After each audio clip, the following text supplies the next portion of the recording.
We've had a long day already, so we have a fantastic and well-packaged day tomorrow as well. Leadership forum and all the elected officials who will be coming into town to talk. So, not to burden everybody, we'll start this evening's AGM, but in our midst today, we have a very esteemed guest and honorable member of the legislative body in Nigeria, who, as a lot of you who were here earlier on, heard him speak and inspired all of us about what we need to do and how we need to do them, how we need to engage, and some of the things we need to do. It just shows the trust and the capacity that NEPAC has, and of course the trust that they have on us as well. So we are on the move. We ain't stopping now, and nothing's going to stop us. Not just that, because God is behind us, obviously. And we have a mandate. There's a message, and we'll all understand the message, and we will run on that message. As NEPAC members, new and old, we are evolving, and the society which we represent here is also evolving, the Nigerian Public Affairs Committee. And as we know, if you're Nigerian, you're NEPAC. If you're married to a Nigerian, you're NEPAC. If you're a friend of Nigeria, you're NEPAC. So we have people who are from other countries, so we're here. So once again, welcome, and I thank you for this evening. But not to take too much time, we'll call on our very esteemed senator who represents Senatorial District in Imo State, Senator Frank Ibizim, to come on and get us further informed and how to engage the legislative bodies, who we have here and who we have back home. He was a diaspora. Like I always say, once a diaspora, always a diaspora. And as a diaspora who was here, and understand the NEPAC message is also NEPAC. So let's welcome Senator Ibizim. Thank you.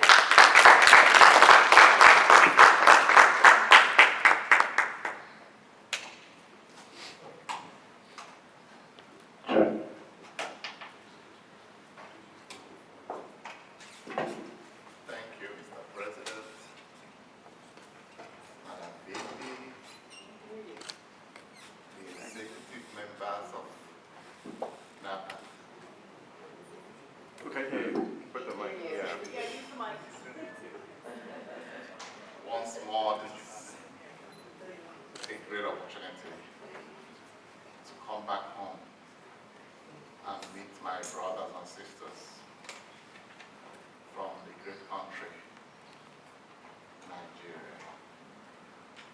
We know that there are a lot of times we are not very proud of how well we have done as a people, because we know that we have the resources. We know that we have the manpower.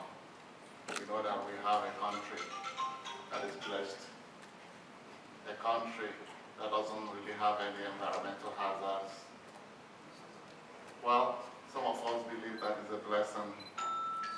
Some of us believe that maybe not, because countries that have become great became great because of challenges. In the morning I talked about necessity being the mother of invention. And I've also said that what we need to do is look at history and begin to ask, why did some countries become great? And why are some still grappling with challenges that they could have sorted out? It doesn't matter what we say tonight to one another. What we know as a people is that Nigeria as a country, with the quality of men and women in there, we have enough resources, we have enough intellect, we have enough human capacity to drive Nigeria to become what it ought to be. And we can't continue talking about a country that has the potential to be a giant. When are we going to stop talking about potentials and talk about the right way to go? I came in here and I listened to NAPAC today. I believe today is actually the greatest day of what you came to do here, of the 10th anniversary. Because today we saw people from each chapter talk about how they have fared. They're an organization that has been there for 10 years and is still there and growing. It's an organization that you know that has done well. So I congratulate you. Having said that, I've also seen your activities. You have tried, like in the morning I also told us that we can't help Nigeria if we can't help ourselves here. One of the ways to make our country great is to make ourselves great in this country. And it's no more in doubt what Nigerians can do in an organized society. So Nigerians will have to organize their society back home and be where they ought to be. Anything short of that, foreigners will come in and do it for Nigeria. Yeah. And we'll be tired us when that happens. Because some years back, we were grappling with neo-colonization and colonization. So we can't go back to those days. Having said that, the issues we have in Nigeria, seems like things are going from bad to worse. But I have a different view. I believe that most of these things that are happening now, Nigeria has come to its lowest ebb because it takes challenges, necessity for people to begin to think out of the box. No nation has become anything. Whether you want to talk about the Malays, if you want to talk about Israelites, if you want to talk about great countries, the Americas, there were times they were at their lowest ebb. And it needed men and women who decided to think out of the box to make a difference. Not too long ago, Kigali, capital of whatever is like a disaster area, Rwanda.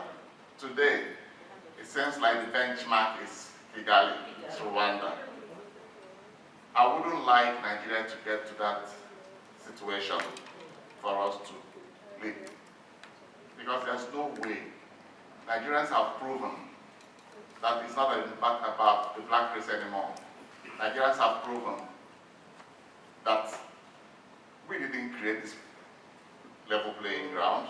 However, we have proven that here, in every field, it doesn't matter whether you compare us with any race, we've held our ground. So what's holding us back? It's in our hands. I have an elderly, old man back home, wise man.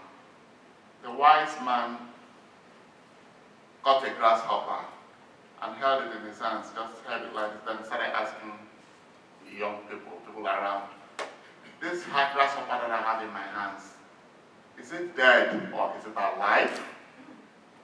Everybody was now murmuring, what's going on? Is it dead?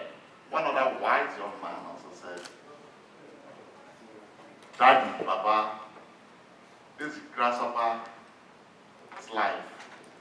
If you want it dead, you will wash it. If you want it to be alive, you open your hands. The life of this grasshopper is in your hands. I want to tell you tonight that I'm not going to make a lot of speeches. I'm going to listen to you ask me about the challenges here you have met. I listened to NAPAC. You have tried to do things in 10 years, even with the COVID years. When you count all of those, you know that 10 years is not really full 10 years. But you've been able to help elect people here in America.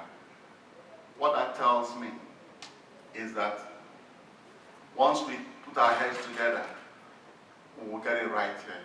And once we get it right here, every country that has developed all over the world, it took diasporas that are practical, diasporans that mean well, and locals that mean well, to synergize to get it going. And for me, I'm here today. I didn't come here to ask you to elect me. I'm already an elected person. You went to New York the other day. You sat with someone running for mayoral seat. You walked with the man. You gave him money, supported him, told him what you want him to do when he has become, and he's synergizing with you. So today I'm here presenting myself to tell you that I understand how the shoes are here, that I was once with you here. And that I believe that for us to get Nigeria back on track, we need this energy.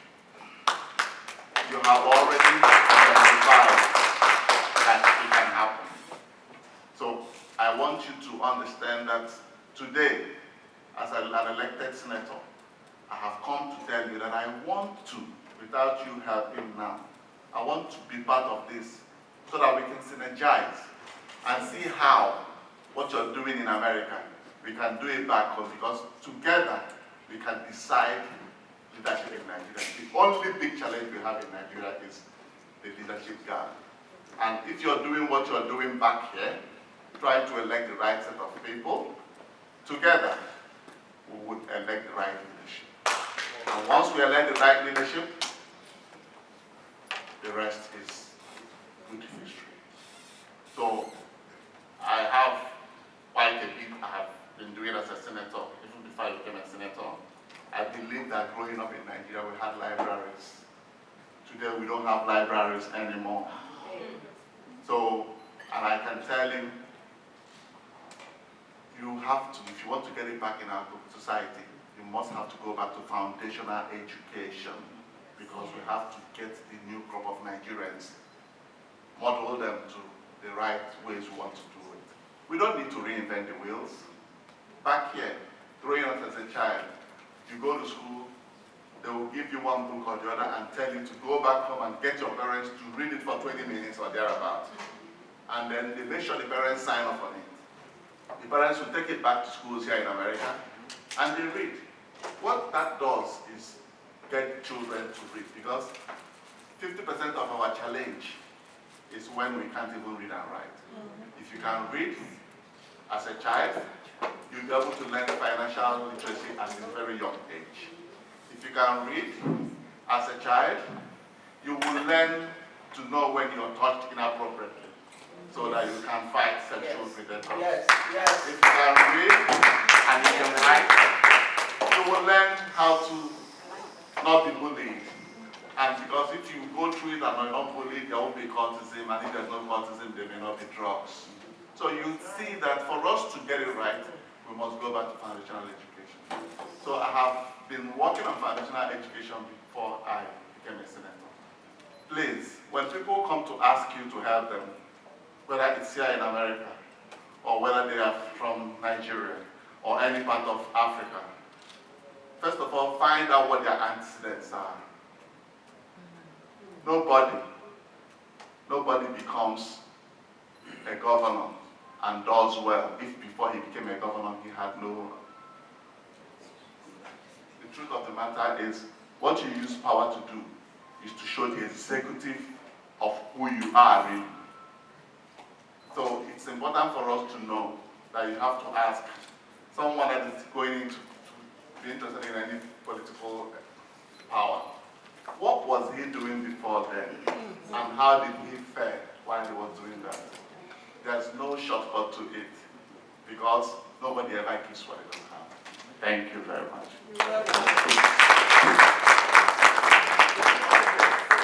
Those areas that you have challenges and issues. I sent my cards out earlier on. I decided, having come to the Senate late, I decided that the important thing is to make an impact and not worry about re-election. Because when you work and make an impact, maybe NAPAC will insist that this guy must have to come back as a senator. Yes. And what happens is NAPAC will go back there and talk to the leadership and say, hey, And why do you want this guy to show the reasons why you want him? Yeah, so I'm a member of Trade and Investment Committee. I'm the vice chairman of industry. I'm a member of so many committees, which under normal conditions wouldn't have happened, but because of my relationship with the leadership of the Senate, and knowing that I told them I do want to make an impact within the number of years left. And that is why I am willing to work with us fully. I believe that is a calling. And I believe that the only way I can make a difference is synergize with great minds like you. Thank you.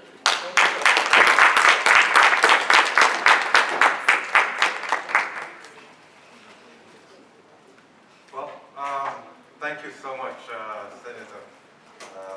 Such very eloquent and erudite speeches. Really good. Well, I guess would yeah, take some questions. Anybody by show of hands? Do you have any questions? Yes, I do. I just want to ask, first of all, thank you, Senator, Honorable Senator, for this really concise but very clear-pointed point you made.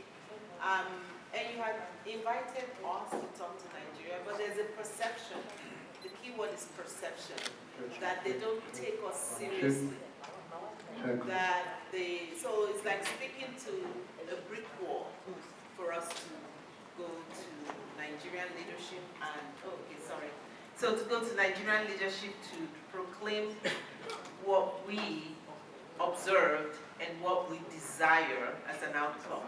Example is when a group of naval officers came here to acquire a refurbished boat, like a ship, a naval ship.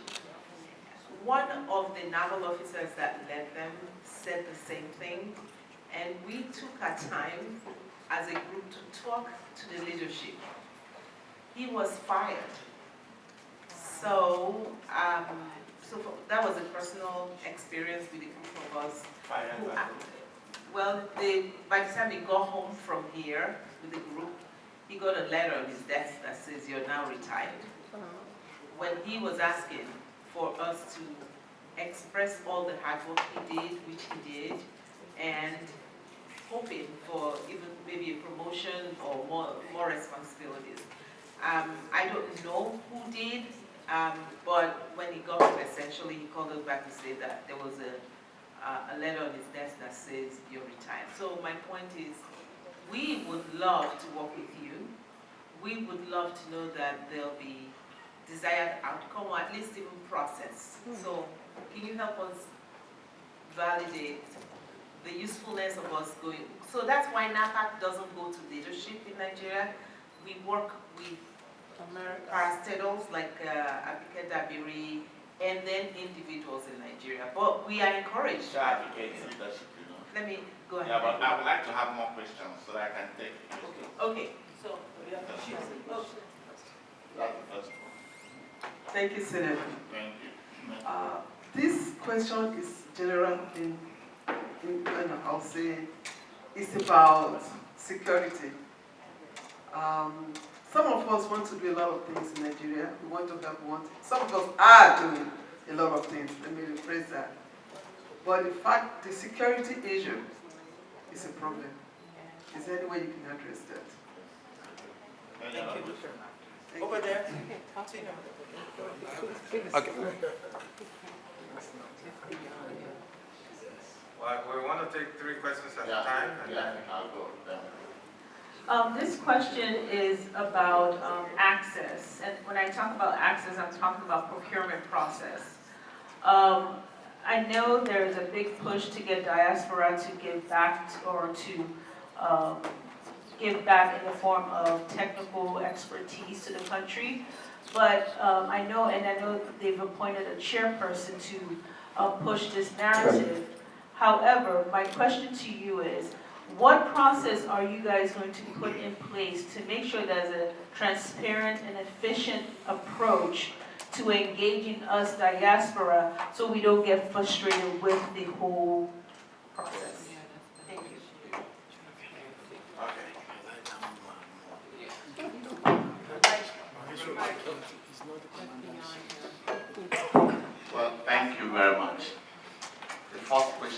about perception. Truly speaking, let me talk as a diaspora now. We, the diasporans, we have been unlucky with diasporans who were engaged in Nigeria. And when I say engaged, who are probably very lucky to have gotten into political power at top positions. There are a lot of diasporans. And this is why it's important for us to always check things out. History, Google. I'm in the Senate with Dr. Chimaroke Nnamani. Dr. Nnamani is a medical doctor, was governor, two-term governor in Enugu State. And he came from here. He was a governor, and he's a senator now. That's right. Yeah, that's just statement. We don't want to say. He was a governor, and he's a senator now. We have somewhere up north, Senator Nwanonu. He came from the diaspora, and when you are a governor and a senator, that is like the top positions you can be in Nigeria, right? Yep. So when diasporans say we came back and we're not absorbed, the truth of the matter is we have to be real with ourselves. If you come from America and you give the impression that you don't want to undertake the learning process. There are those people in Nigeria who've been there wanting to become senators. You come in just because you came from America and you have a return ticket back. You be thinking that you're not allowed to. When you go to Rome, you do like the Romans. I believe that if I'm sitting here today, I left the shores of this country right after 9/11. And like I said in the morning, I left with very little children, age 5, 3, and 1. With my wife, who's also an attorney here. And you know what it means, a lot of women will not agree to go to Nigeria at that time. We went there, stayed there. I helped other politicians. I mean, carried bags, followed the process. And today, I am a senator. It's easy now that I'm a senator for somebody to look at me and say, wow, this is like an American poster child. But there's a lot of work that has been done. But there were people who were luckier than me. Some diasporans have been brought around the election period. And then they just get them in and elect them. And I think what we need to do is make sure, because they will soon be looking at us and saying, how did we fare when we took the mantle of leadership? Because if you think about it, a lot of people in power, before they get into power, they have a different song from when they get into power. So you now wonder and ask, what is the challenge, what is the problem? And I want you to understand something. There's not much difference between diasporans and Nigerians.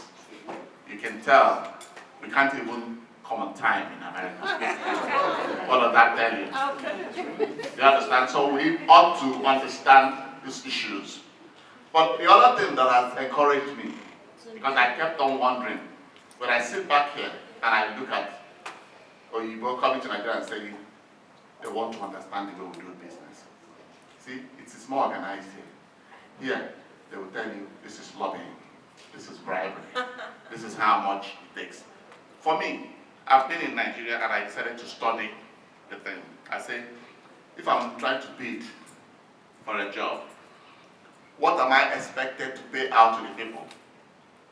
Over time, I've noticed, whether you call it bribe or you call it this, I already know that the procurement processes will say, give and take. If it's a construction, it will be about 35% markup. So how much will I give to facilitate? So it's a nomenclature thing. Even with our lateness in America, it has cost us much, but we have also survived as a people in America. So all I'm saying is, in a country, whatever style, whatever things that help you out, let's figure it out. It pains when some Nigerians will be say 5 o'clock, some Nigerians will come out and wait. If we decide now and say, anytime we say it is 5 o'clock, it means it is 6. That means we have structured it. And I think that as Nigerians, we need to start structuring things, whether we are here or we are back in Nigeria. But we need here, because every other place in the world, they took diasporans came back home and made a difference. So they are looking at all of you and all of us, because I'm on both sides of the aisle now.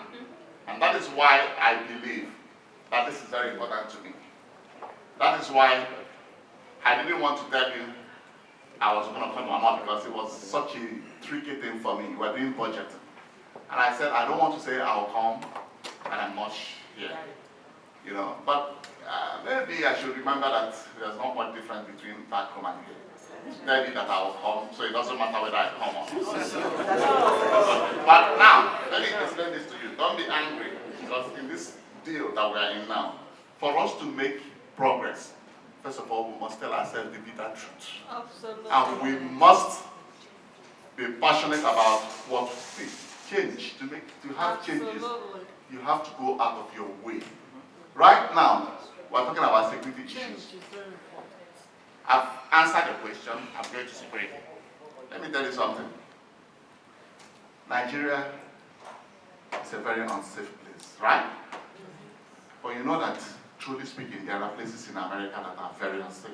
Yes. A lot of times, I tell my children back here, please try not to be moving around between that 6 o'clock and 8 p.m. in America. That is a very dangerous time. But I want to tell you something. When you think about Nigeria and think about how beautiful Nigeria can become, you know that this security challenges now, the way it's going, I haven't seen it this way. So I believe that we have gotten to the point where Nigerians will now wear the thinking cap, because the only thing that is keeping that country is that we are not afraid. Nigerians have not been in Nigeria, living in Nigeria, as people who worry, like when you're in America. All of you here will not take a chance with your job because you know you'll be thrown out of your house. Back in Nigeria, a lot of people are not worried about because nobody is thrown out of his house. So we need, and what we need is these security issues now. And I tell you, you know what? Back in America, people will be, if they want to shoot, once you get boom, people duck. That's the first thing they do, to check, to watch. In Nigeria, when you hear boom, people just jump. All over the place. So it's a mindset and the way things are. But we need to change it. And that is why I'm passionate about what I'm talking about. Now I have power. I'm in the Senate, honestly speaking. Yes, it's a big day to be in the Senate, but every day I ask myself, as time is running by, what am I doing with this? That is why I'm in here today. And I'm not in Abuja trying to see if I can get one opportunity of budget or the other. That's why I'm here on your 10th anniversary, to tell you that we have a plan, we have hope, that even when you think that things are very bad now in Nigeria, this big challenge is what will make us think. You won't believe it. I was talking to some senators and I said, I was in the chamber and I said, I don't know if you worry about how I worry about. Have you thought about people coming into this chamber and taking all of us to an unknown place? The guy turned to me and said to me that he doesn't think about them taking us to an unknown place. He's thinking about them coming and shooting all of us. Now let me tell you, that is the mindset that you have to know that it is no more about you. It's about the opportunities you have in your hands to make a difference. Absolutely. Why are we not thinking about our budgeting? What are we budgeting for education? What are we budgeting for healthcare? Should we be dealing with recurrent expenditure all the time? How come Nigerians everywhere, all over the world, have been able to make a difference? So what is wrong with when we're inside Nigeria? The only thing I see is that Nigeria, without turbulence, without this chaotic period, Nigerians will not realize that we're in danger. And it takes only when Nigerians realize that we're in danger, that is when we are taking gap. Now, the other question which talked about, so on security, we're all going to be plan on how to live. As a senator, I don't go on a lot of convoys. The truth of the matter is, back here in America, you also have to watch what you do to survive in America. People will need to know that it is perilous time back home. What do we do to solve our security issues? One thing to do to solve our security issues is, first of all, for us to understand that there must be unity in diversity.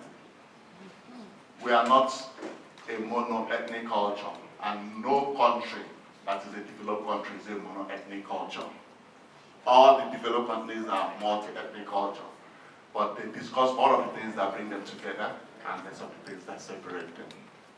And until, as a people, I was engaging top officials of the Nigerian police, and I said to them, if you decide because you are the head of the police, you want to favor only those from your ethnic group and promote them, what you would do is create a monster in the police force. Because the other groups, when it is time for them to go and secure anywhere, they will be grumbling and they will leave it for you. So we need to understand that it's not about who heads where. And I can tell you that all of those things can be corrected if we will begin to ask questions of who our leaders, our potential leaders, who are they? What did they do? When they were in school, how did they fare? Why do you think they can be our leaders and do well? Some of our people have been in positions in Nigeria, and it seems like they didn't do well. And I tell people, in the Senate, for instance, the entire Southeast has only 15 senators. So, even when 15 out of 109 believes in one thing, it may be the other thing. But we should stop sectionalism. We should think of what do we do as a people to make a difference. Some people were asking me, why did you vote against electronic transmission? Some other senators didn't vote because they didn't want the opinion to be known. But I sat back and I thought about it and I said, what is electronic transmission? Truly speaking, even America was crying the other day that the electoral process was tampered by another country. And think about Nigeria. We have the capacity to do transmission and do it at real time and in every part of Nigeria at the same time. So my point is, let us not dance to the gallery. Let us be able to say, this is what we believe in, and also say, this is why. Today, we've agreed. The Constitution, let me tell you, that was an exercise in futility, because the Constitution was clear on saying that INEC has the powers to conduct the election.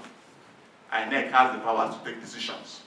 So even when we do some of these processes, it's what a country ought to be. Eventually, you test it. They will tell you that nothing works in Nigeria. Please, Google our trade and investments. I gave you a paper which I researched on, and I wish you would look at it. I was also trying to give you the soft copy. A lot is going on, but are we where we ought to be? Hell no. We can do better, but we can't do better if we don't know where we are at the time. We need to understand where we are at every time. Somebody talked about procurement processes. Sir, before you jump to that, that is the real question for us. Because some things in America, they're predictable. Like when you told your children, between 6 and 8, don't go in some places. We don't have that kind of assurance in Nigeria. No, sorry, ma'am, we also do. See, let me explain this to you. First of all, you come back home. There's no reason why we should take our police force and give it to our so-called big men to guide them. I know. And I'll explain this to you. There's no place, even here, if I want security, I can get. I will apply for SWAT team, right? And I'll pay for it, right? But those people are not on duty at that time. Most of those police officers who will do that duty were off duty. Then you can take them. The point I'm making is, I have also realized that back home, the greatest security is not in taking security men. The greatest security is in planning and not being loud anywhere in the world. If nobody knows I'm here today, they will not plan to come and do something to me. So, and I'm saying that until we have all these lapses, where we are going with it now, what is going to happen? Mark my word. We are at the darkest period of the night. And once you are at the darkest period of the night, what it means is you're there. The time right before dawn. I know now that because everybody is scared, why I use this thing for you is for you to know that even senators are worried, even those in the presidency are worried. The way things are going in Nigeria is bothering everybody now. And that is where I want us to be.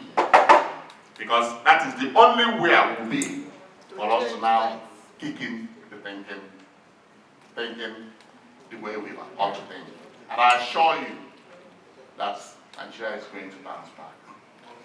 And you are doing a lot of work already. Part of what I came for, and I'm asking NAPAC, is this. If you look at this room, we have successful people in different fields.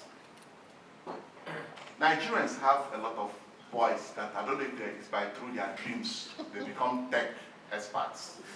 Nigerians have a lot of tech experts who may not actually have complete formal education. And I'm asking, is there a way we can organize ourselves here?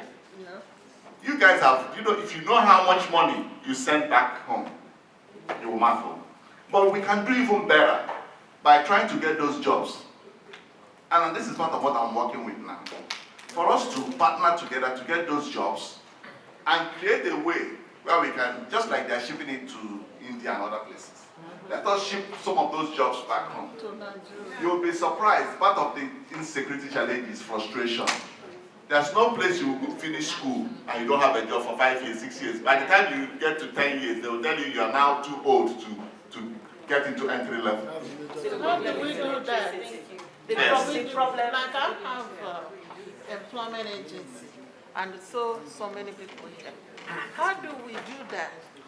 Because That is why. it's something that we need to coordinate with them. Okay, it's important that I can tell We you. actually know how to do it. Okay, The see, big some problem. people know how to do it. Yes. Some don't know how to Because do we it. sourcing to Korea, to China, we do it in Okay, so, we do it in different areas. Okay. We know how to do it. Okay. Even scheduling office visits in the Okay. clinic are sourced now to China, Okay. to Korea, to places like that, India especially. But the problem in Nigeria is electricity. no. Now let me explain this to you. That is what everybody says. Listen to me, man. The amount of money we are talking about, you can hold me responsible. Now hold on. I want to know what I'm saying. Yeah, I'll tell you how. Part of what we are having as a people is we need to collect data. And that is why I am saying, listen. It's we not need- outsourced. Huh? We are All the outsourced. flyers we use here is people in Nigeria. All the what? The flyers. Okay, I told you. So look at what I'm saying. Let us do, look at what I'm saying now. We need to do more of those. Let me tell you why. Okay, but there's one more question I want to ask you.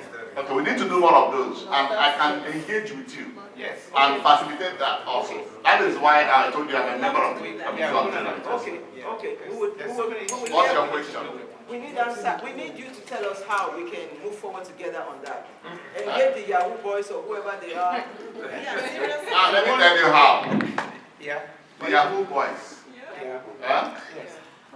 Call it what it is. 1% maybe of the Yahoo boys are successful. Majority of the boys try to do Yahoo are not successful. Can I say something? But the problem that actually, Okay. sorry. So I have something to say because I've been raising up my hand and nobody has said anything. Just have it.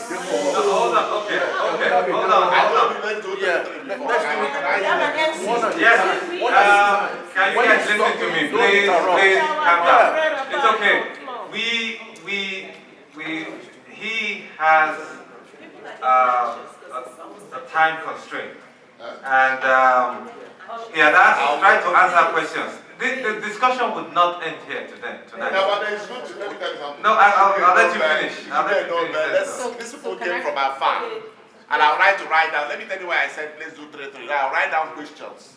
Huh? Even if I'm not giving you everything that you need. I told you my interest. See, I'm a senator, I have resources. My interest is in how we can make a difference. And honestly speaking, this is the time that we can make this difference.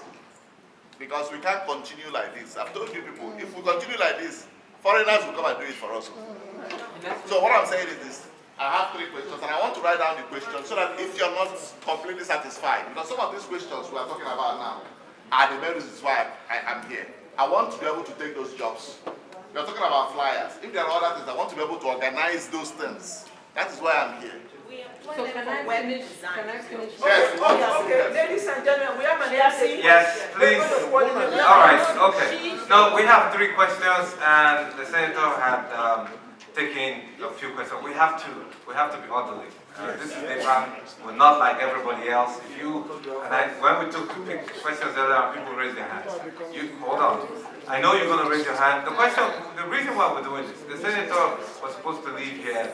Has an engagement by 7, correct? Yes. And you know what? I'm ready to add another element.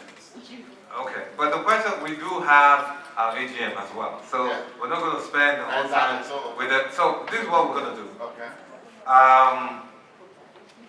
We have our AGM, and then we have dinner, as a matter of fact. So, I'm sorry, we will write your questions down, and we'll get the questions, we'll pass on to the senator. There you go. However, I'll take just one more question, and then we'll go on to dinner. Mr. President, I take the priority. We'll give the lady with the hat. You tell us your name, what chapter you're from, or what your role is. Like I said, this is NEPA, and we are orderly. We're not so go straight to your question. Hold on 1 minute. Sorry, excuse me, sir. Hold on 1 minute. Before she answers that question. No, she has a Not question. satisfied. There's something she asked. Well, you see, that's what the problem is. I just told, our president said what I was saying. Everybody write your questions down, submit it to him, he'll get it to you. I will take it to it, and then we'll start the process. So take your questions, tell us who you are, where you're from, and what role you play in NEPA, or wherever, and then straight to the question, please. So I'm Tina Obudimo, and I'm the marketing director for Northern California. And it's not actually a question that I wanted to ask. I wanted to talk about the outsourcing, because I was a manager for Kaiser Permanente. Can you raise your microphone so we can hear? I was a manager for Kaiser Permanente, and we were responsible for outsourcing.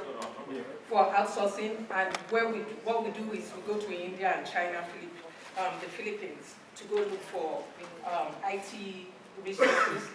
One reason why we couldn't go to Nigeria was due to the infrastructure.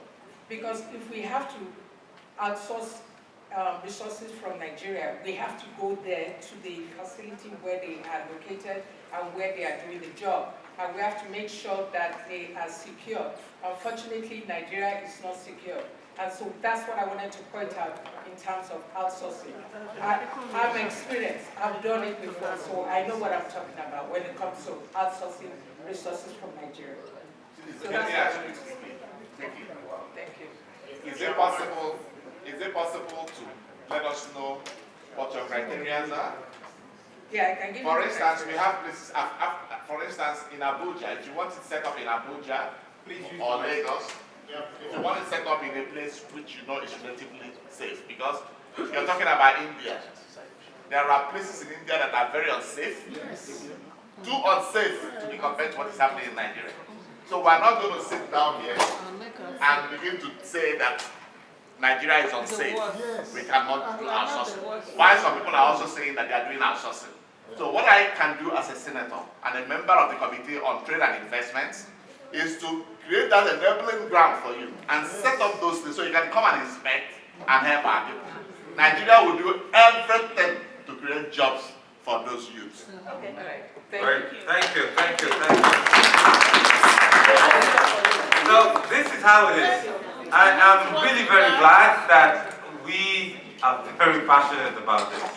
And that the spirit of NAPAC is boiling up in each and every one of us, to the point where we want to see good in the country where we come from. If I look around this room, majority of the people here were born outside of this country, most likely in Nigeria.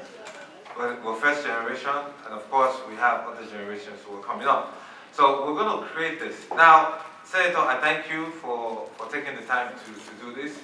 And knowing how passionate it is with our people, questions will always come. It will never end. Now, but because we are a unique Nigerian organization and we follow a structure, this is what we do. For the fact that you've shown so much passion and enthusiasm about this, again, this is the time I'll call for you to join your state parks and be active in those state parks. Now, over the time, I've called for committees, for people to join those committees. Now, this is what we're going to do. We have health committee, we have legislative engagement committee, we have trade and investment committee, and we've sent those committees out. Well, has any of you or some of us joined? No, we haven't. We're going to put them all out again.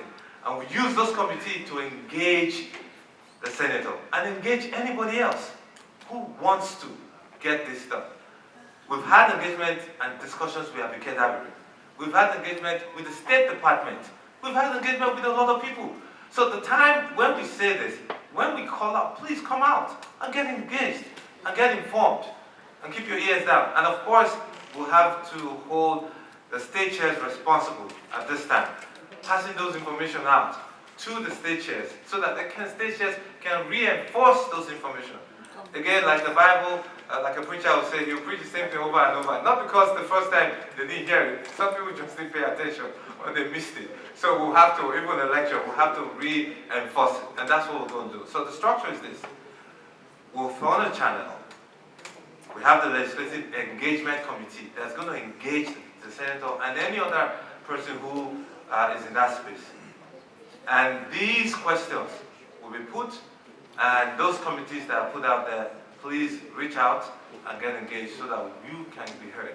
And you can take leadership. You've heard me say that. Take leadership on individual spaces and find solutions to problems that come out of it. And that's how we're going to do this. So I know we all have so many questions, and I thank you, Honorable Senator, for doing this. We will engage you, and we'll take your words for it, for what you said. And I see, as a former diaspora yourself, you're passionate about this, you want to do well. But we also have to create a platform for you to do well. And that platform is all of us that have to create it. All of us. I mean, we say these things, we get passionate, we get aroused, but when we leave here, we forget. And we'll go back to the usual. Unless you come out of your comfort zone and truly begin to do this, and it hurts you to the point where you really want to do this, then you will. And I always say you find time for the things that are important to you. If this is important, you will find time for it. And I must say, thank you and God bless. So I don't know if Dina is ready or... No, it's not. It's not. Hello. Okay. Yeah, so real quick, just before dinner, if you check on your tables, you've got your notepad and a pen. If you get a question, please make use of it at this point in time. Write your question, your contact details in it, your call number, or if there's your email, and send it over to the front, or you can bring it over to me personally. Again, the word is, as the President has said, we will communicate to the Senator's office. And let me just re-echo here. We appreciate you being here, Mr. Senator, but the young Senator Frank, trust me, there are the network in the leadership back home that I am very much aware NAPAC has got access to. So please, together we stand.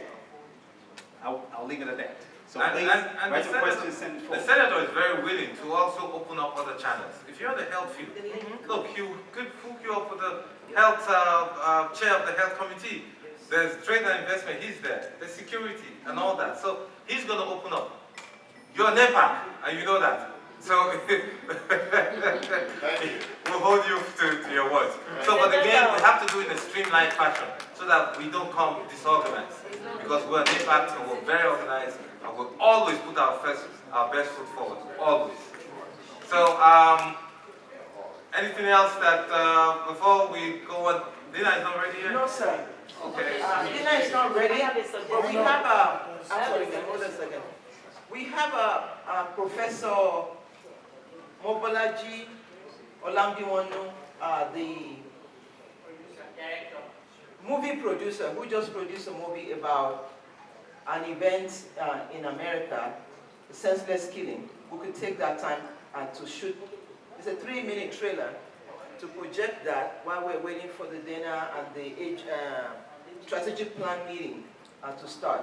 Is that okay? Yes, Dr. it is. Yeah, And to say what I say often enough, it's not that we, as black people or Nigerians, have the breadth of talent or skills. We have them abundant. But the issue is this: one, we don't recognize them or celebrate them. It's time we begin to recognize those who have talent amongst us and celebrate them. And not just that, create a platform for them to also do this. So again, like I said earlier in the daytime, if you hear good news, you listen with 2 ears. So you go out also become an advocate. Speak for NEPAC and seek out other people within your community who have the capacity and the trust. Those are 2 things that we have never really done.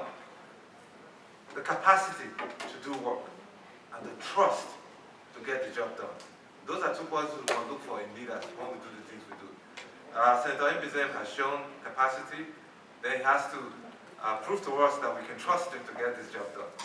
And I hold you, and we're going to hold your leg to the fire to get this done. So, Prof, you can come up and tell us what you do. One Prof is coming, Dr. O has a comment. Yes. Oh, Dr. O. No, it's all right, you took the time, so we just wait for. Okay, all right. So, As he's walking up, I just want to let people know that the questions that you're writing will be sent to the, oh, I'm sorry. The questions, I thought my voice is loud. The questions that you're writing will be sent to Senator Mbizem, and then the answers and questions will be published after. So we really encourage you to still please use your notepad to write those questions, give them to Honorable. Oh, even better, Madam VP to Mrs. Said.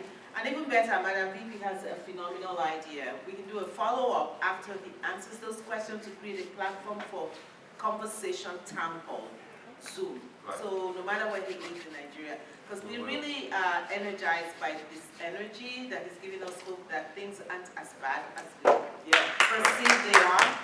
So we're hopeful, we believe. So thank you. and then we can get other senators as well. For them to come, who are like-minded people. Because again, we must see those who understand the message and have the idea. Because there are some people you talk to, you're talking to a wall. Nothing will happen. I mean, right? You understand? And because they don't, like they said, birds of the same feather do what? Congregate together or fly together. You must have, and when we do the things we do, so one of the biggest issues that we've always had, and I've spoken about this, especially with us, our people. One, we think we can do it alone. Where we are, this dispensation, there's nothing right now that you can do alone. Like Steve Jobs said, never be afraid to ask for help. Always. And seek out resources to help you. But before you do that, do your due diligence. We don't do our due diligence. Because somebody is from your village or your cousin, you give him a job to do for you. What do you expect? Or because somebody referred somebody to you, you just trust the person. What do they have always said here in America? Trust but what? Verify. You do your due diligence. And then don't go there with an attitude of superiority. I know better than you. I'm coming from America. Okay. They will help you take your money, and your money will disappear. We're ready with the So video. you're ready? Okay. So go ahead. Thank you. Just before we play the video, it's important for us to actually, acknowledge the brain behind it and also have him share a few words with us. So please welcome Professor Mobolaji.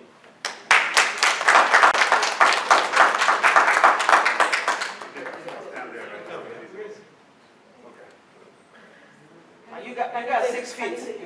You got 6 feet, so take your mask off. So it's near you. I got 6 feet. No, you can Yes.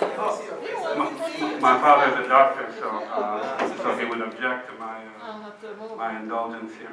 I'm gonna keep, well, here, there you go. No, go ahead. Thank you. So now he'll see the video and he'll say, why was your mask on? Anyway,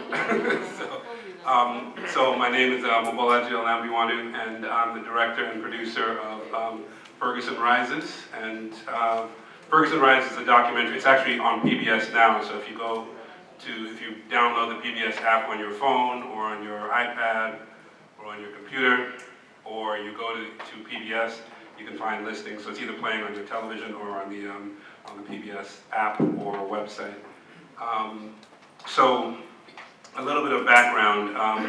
So when I first came to America when I was 9 years old, my father raised me to believe that we were Nigerian and we don't really have very much of a connection to the African American community. We're different, he always said. And so I believed this until I was 19 years old, and I was working in New Jersey doing door-to-door sales in New Jersey while I was at UCLA undergraduate. And while I was doing door-to-door sales, the police decided to arrest and frame me for a crime that I did not commit. And it was at that moment that I learned that despite the fact that my father said I was Nigerian and that I'm different than all the African American people, the police did not know what ethnicity I was. They were only concerned about the fact that I was black. So this is a very eye-opening experience for me, and sort of inspired my political awareness. And so many years later now, I had the opportunity, after Michael Brown was killed, my wife was 7 months pregnant with our son. And I kept thinking, I saw the pictures of Michael Brown's body on the ground, and I kept thinking, had my experience with police when I was 19 gone wrong in whatever way, that could have been my body on the ground, right? And that could have been the body of many of our children or many of us. And now my wife is about to give birth to my son, and I kept thinking, now that could be my son.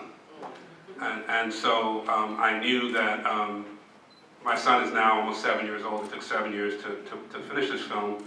And when I started, I knew that at some point he was going to ask me, what did you do at this crucial moment in history to make a difference? And I did not want my answer to be that I did nothing. And so I made this film out of the love and appreciation for my son, out of the idea of creating a new context around these killings and these murders that allows my son to have a sense of how to find purpose in his pain, right? Because as black people in this country, and as people in general, we experience, unfortunately, pain. All of us experience pain, but the question is, what do you do with that pain? How do you find purpose in that pain? And so this documentary is dedicated to my son as a result, to teach him how to find resilience, how to find purpose in pain, because as black people in this country, we're going to experience, unfortunately, we're going to see or experience this vicariously through other people or personally. And so I wanted to make sure that this was a moment, or this was something that he could look back on in the future and say that his father did something to make sure that that he made a difference for other people's children and for my son as well. So this also is important, I think, as Africans in this country. I'm going to say this real quickly. Yeah. As Africans in this country, I think we see those distinctions between ourselves and African American people, which there are cultural distinctions, but there aren't the racial distinctions, and I think we need to bridge that gap. So this is an opportunity, and so I'm grateful to NAPAC for having me here, because I think it's important to bridge that gap between African Americans and Africans, and to understand that when Amadou Diallo was killed in New York in 1999, he was an African, but they didn't ask him that when they shot him, 41 times. So here's our chance to really begin to understand the reality of the experience of black people in this country, and understand that when we're in this country, we also participate in that reality, whether we like it or not. So here's the trailer. Thank you. By the way, NAPAC has a political justice committee chaired by Dr. Ronke Ogunleye. We have participated in advocating for Nigerians, but we have a couple of Nigerians that were senselessly killed. One in Northern California, Georgia. and Atlanta, Georgia too. So we need you guys to jump into that team. And your ad is in our brochure, so if you want to look up more, it's in the brochure.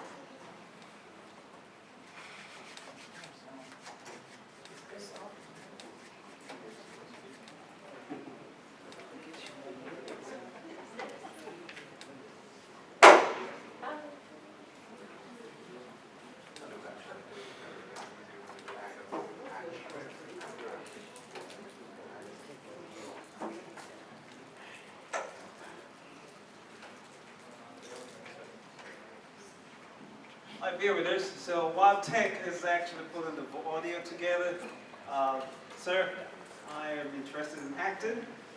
I don't blame you. I'm only learning from the senator. You know, he's ready to help. So we have a lot of people who can help in other areas. I might not be interested in that right now, but this is the one I'm interested in. So I gotta shoot my shot now. Oh, okay. See, another idea. I learned I'm not the only actor in the house. Okay, we've got actresses as well. So a comedian is going to be championed by Madam, you know. Saeed, you're a natural. You'll be fantastic. Oh yeah. Oh, thank you, man. That's a moment. That's a moment. Food is on the way. And the people are hungry. Food is on the way. Yeah. So, I mean, so I'm in the industry myself. So when he said it took him 7 years to put this together, I mean, I could relate to it. Because from the conceptualization to the script writing, sourcing the characters, the professionals, the videographers, location, I mean, please give it up again to them. And that's the part I'm sinking into. The funding. Oh, there you go. Okay, we have audio. I'll come back to the funding after. Once you see it and you're impressed, we got to do a little fundraising. I'm going to be the chair. I'll do the bottom for you. Do the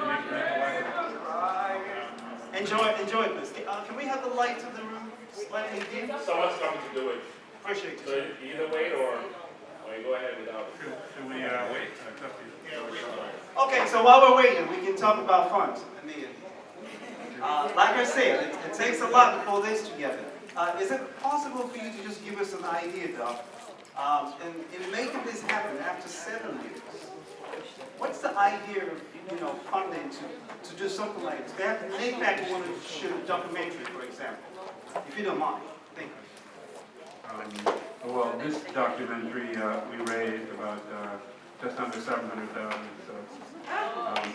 So it took, since it took so many years, it cost a tremendous amount of money to make. Well, not a tremendous amount of money, $700,000, but to some people that's a lot. Certainly, Wonder Woman was $200 million, so we're shy of that by a lot. But yeah, about $700,000 to make this film. So I also had to raise the money as well in the process of making this film. So that's also why it took so long, because I have to keep raising money. We're still actually. We are applying for an Academy Award right now, so we're actually still raising money for our Academy Award. We're qualified to be in the Academy Award, or to apply for it at least, and we've applied. And then now we have to do the publicity associated to make sure that people vote for us. So hopefully we can get the message across to millions of people by winning or at least being nominated for an Academy Award. So that's our hope. So hopefully Knockout will be able to join us in that campaign as well. Wow. So, I've got a question for him. Are we ready? Oh, you can ask the question. What's your next movie? What's your next Okay, project? since we're still waiting on the light to the day, we can take the question real quick. Oh, what's the next project? After this. I mean, I have a lot of projects. I think one of the big projects that I'm working on right now is called, Blue Lives Matter. And I think there's a misconception that somehow if police lives matter, that other people's lives don't matter. There's some kind of zero-sum game that you know, somehow black lives can't matter and police lives can't matter at the same time. So that's one of the projects I'm working on, is to demonstrate to the police and to the authorities that when black lives matter, their life is safer as well. I think that they miss the statistical evidence and they go based on some sort of emotional concept that somehow black lives matter means that their life is not going to matter as well. So that's one, and then the other project we're working on is a docu-series on the civil rights movement. There's a misconception about the civil rights movement as well, particularly among non-black people, that the civil rights movement only benefited black people. And that's why they're able to cut these voting rights acts, or roll back the voting rights acts. They're able to roll back all these other civil rights acts because they think it only benefits black people. And there isn't a realization that the civil rights movement actually benefited women, benefited handicapped people, benefited old people, benefited all kinds of groups of people. So I'm working on a docu-series that would then show people that when you cut these, when you roll back these laws, you're actually hurting yourself. You're not just hurting black people, which is what many people think they're doing. In fact, they're hurting all kinds of segments of the American population. And in fact, also, the civil rights movement also benefited white men as well, white women, all kinds of people. And so we just don't have an understanding, a deep enough understanding, because we see, you know, eyes on the prize, it only deals with black people. We don't realize it helps Jewish people, it helps all kinds of people as well. So that's the other topic. Again, thank you, Doc. And now you understand why you have to support the video. Subscribe, okay? Yeah. All right, just real quick, we ready? 1 minute. We're not going to wait for the lights then? No. Don't worry. Let's go. It's okay. Okay, all right, so we'll go ahead. I can hear my neighbor crying, saying I can't breathe. How do you heal of a senseless murder? And now I'm in the struggle, Of an officer killing your son in the middle of the street? saying I can't leave. The percentage of black people in Ferguson is 67%, and only 6% of the cops are black. That's what you call the good old white boys club, and that's going to end. They're always showing the rage and the anger, and that's not really where protest comes from. The commitment comes from the love. Love is the only thing that really allows us to keep going forward. Come together united to make that change against one common enemy, the system. You need to disperse immediately. I've never been so brokenhearted in my life. The areas that were burned down, those were areas where people who are economically challenged live. So just imagine what it will feel like just watching the old land. So please give it up again to Doc. We appreciate it. Our professor again, okay? Thank you, thank you. So we shall definitely be taking time to still connect with him later. Again, we should support, so please, when we have some time, walk up to him, encourage him. He needs all that motivation. Okay? Thank you, Professor. Appreciate you, sir. Now, real quick, we also have another creative, okay, mind amongst us. I walked in here and I saw this on the side. I took a quick peek and I'm like, wow, another beauty right here. Sorry, but before you go on that, I think we need to re-emphasize what he's done. Often enough, we forget that those who tell our stories are the ones who really propel us as a people forward. Because all through our history, our stories, our narratives have never been ours. And for the first time, we have those who are of us, from us, amongst us, telling our story. Yes. That's the Thank you so much. And not just that, again, like I said, identifying those who have those talents amongst us and giving them that recognition as well as celebrating them. Yes. So I would ask you, Prof, don't go it alone, because you also identify those who are in your space, who are black, who are Nigerian Americans, who are in the movie industry, who will come together to give a bigger and powerful story that will truly impact our community and the entire world. And I say thank you and God bless you. Thank you, President. We do appreciate it, sir. So again, we have another Creative Mind. This time we have a special edition here. Can we please welcome Tinu Penna to actually share with everybody.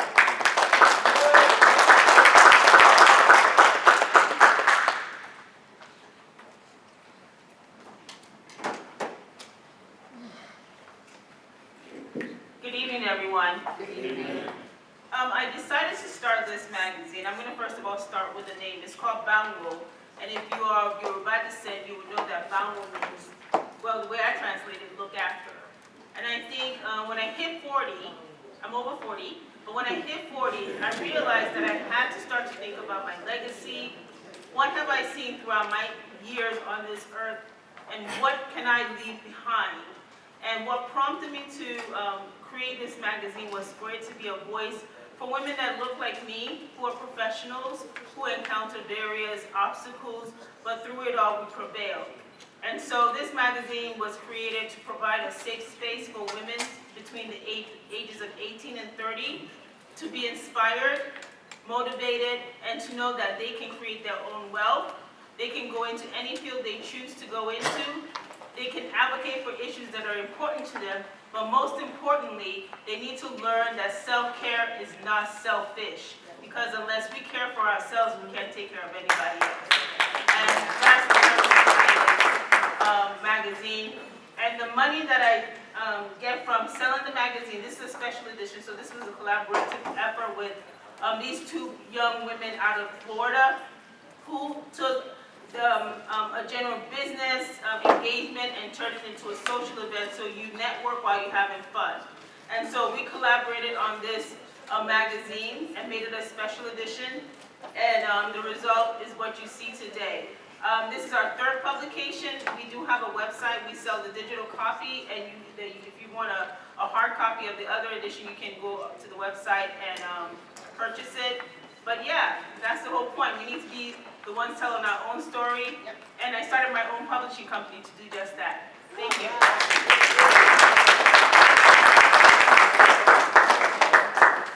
Thank you. So, would you publish others or just yourself? No, I have 2 books in the pipeline, so would you publish as a publisher, would you publish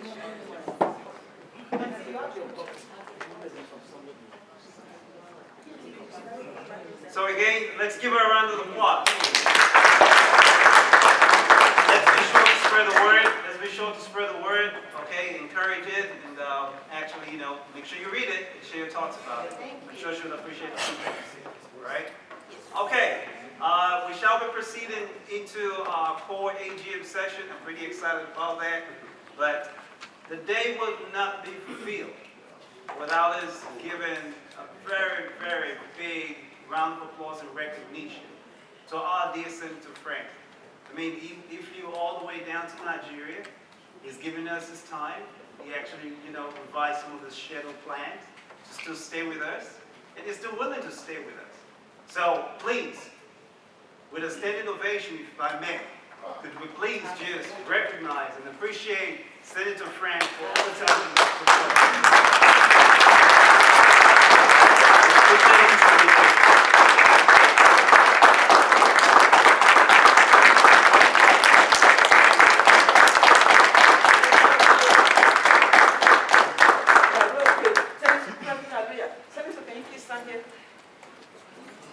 Picture? Okay, yes. Picture time. State party leaders. Hurry up. So we're just going to take some pictures. While the pictures are ongoing, please get yourselves ready. We shall have a very detailed AGM review. We need to move the organization forward. And we shall appreciate the input from each and every one of you.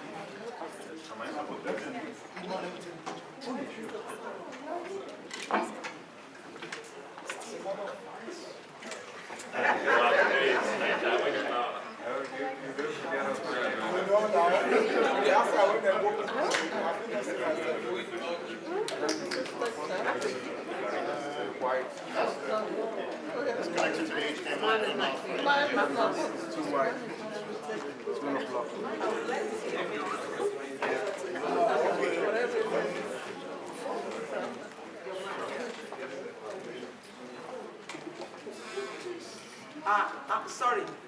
There's the honor. Biko.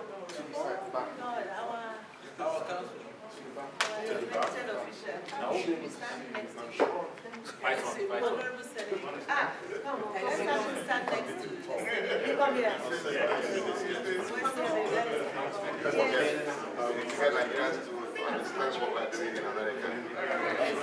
So they face of our youth.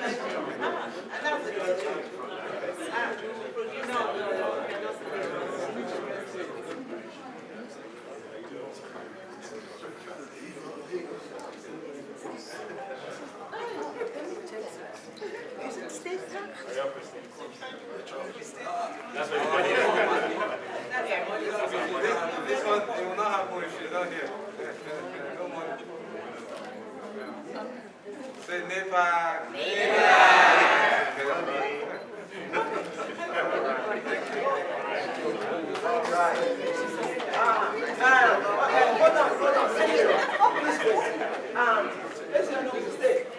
Allow me one come real quick. And there are two opinions. Allow me no. Watch your steps as you walk back to your seats. Okay, take your time. Watch your steps as you walk back to your seats. We appreciate you. Thank you.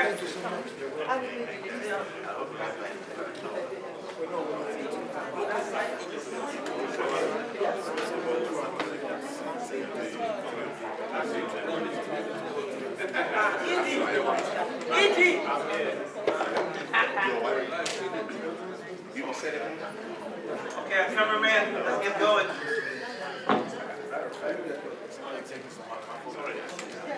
Yes, the most important. Auntie, please come.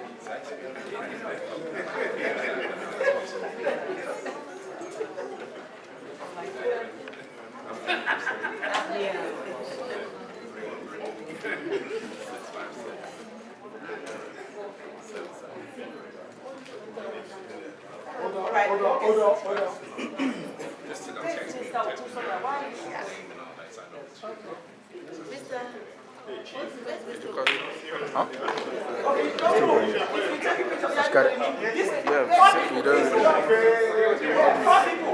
So everybody on the outside, you don't want to see the other side of Madam VP. For those of you who have not, I tell you, on God I stand. I would not be able to hold you. Okay, we appreciate you all. Please come on back in. We're about to get started. I mean, this part is really exciting. We will be hearing from one of our experts. He is very deep in the public space here in the States. He's also a renowned speaker. I saw him also hosting an event once, and I'm like, wow, he's trying to take my job as well too. You know, but please, without further ado, I would like to welcome to the podium Mr. Segun Adeyina, our Executive Director. Please, Mr. Adeyina.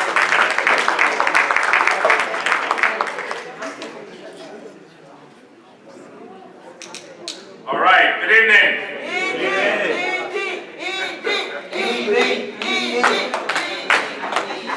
All right, so let me first start by saying good evening. I'm sure you're ready for this part, but we're all hungry, right? Yeah. We're all hungry. So the food has arrived. So because I know you guys won't pay attention to what we're trying to do, we're going to take a break. Give you time, like go to the restroom, whatever you need to do, and then the food's set up, get something to eat. Then we're going to come back here and start. So roughly, we'll probably take a half hour. Is that fair? We want to, I mean, this is real business. This is a business meeting tonight. I want to show you the things we've accomplished. We want to talk about how we're going to go forward. And we're going to talk about how we're going to build this platform.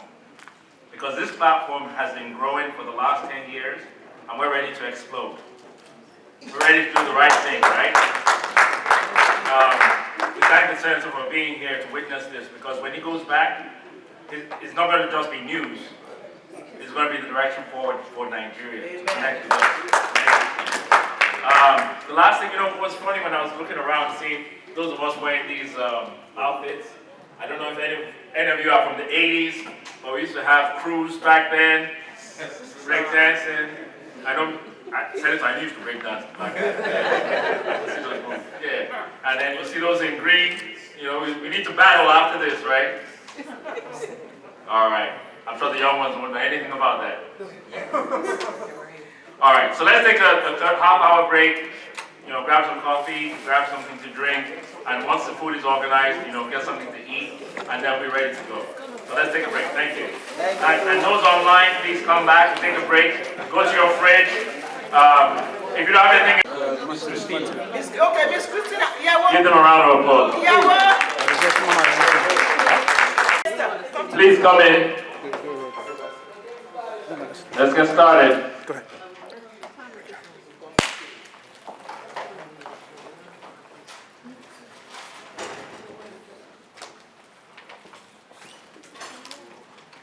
All right.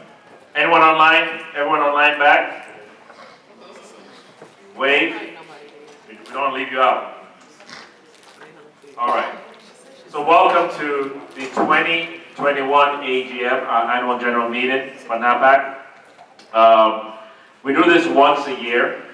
The last time we did it last year, due to the pandemic, due to COVID-19, we actually had to do this online. And I know a lot of us haven't seen each other in quite a while. A lot of us who have joined the organization got used to seeing each other on Zoom. So for a lot of you, this is the first time you're meeting each other. So give yourselves a round of applause for meeting each other. I mean, there's some people that we saw on Zoom who were so, became so close that we forgot that we've never met in person. I know. So we're not zooming in today, although we do have a few people online. So we're going to go through some items tonight. I won't be the only presenter. But as usual, we always start off all events with our executive leader, our president, Dr. Nelson Aluya. I know he's talked quite a bit, but I think, and most of you heard him today, but I think in starting this meeting, I think he needs to give a perspective of some of the things we've done as an organization. And he's going to kick off the meeting, just giving an overview and also recognizing some of our accomplishments. So let's give Dr. Aluya a round of applause. And my dear director of media strategy is wearing too many hats. He's the cameraman, he's the videographer, everything. But we need some help if we can get some help tonight. But he's going to set up the PowerPoint presentation any second now. Yeah, let's give it up for British. Let's give it up for Mr. Pisari. All right. So while we wait, let's find out how many state facts are here tonight, or how many people are representing different states. So we start from Alabama. All right, Alabama. Gloria. Anyone online from Alabama, wave. All right. The great Sunshine State of California.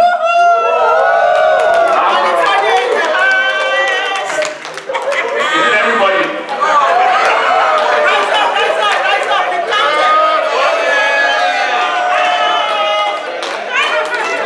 All right, you do.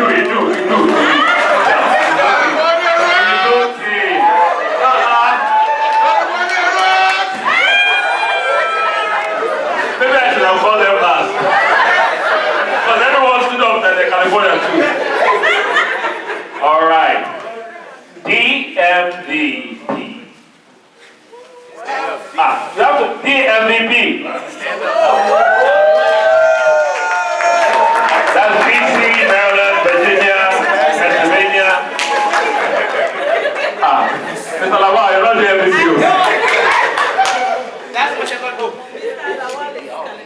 All right. The great state of New Jersey. Stand up, New Jersey. Man, that's all I need. I can be Zoom. All right. And one of our hottest chapters. They know who they are. They're here in the house. New York! Come on, New York! Stand up, New York! You just won the mayor. Where are they? Where's the party? New York! That's New York. Where's the promoter? That's New York. Okay, text all the New York members to come back from wherever they are. Please, I'll go eat my rice. I'll be back. That's New All right. Do we have Florida in the house? All right. Kristen Pena, all the way from Florida. We got Florida in the house. And my home state, my former home state, Great Lakes, Michigan. All right. Oh yeah. That's what I'm talking about. And of course, my home state, the first state I stepped soil on in this country, the great state of Ohio. Go Bucks! Buckeyes! And the great Buckeyes.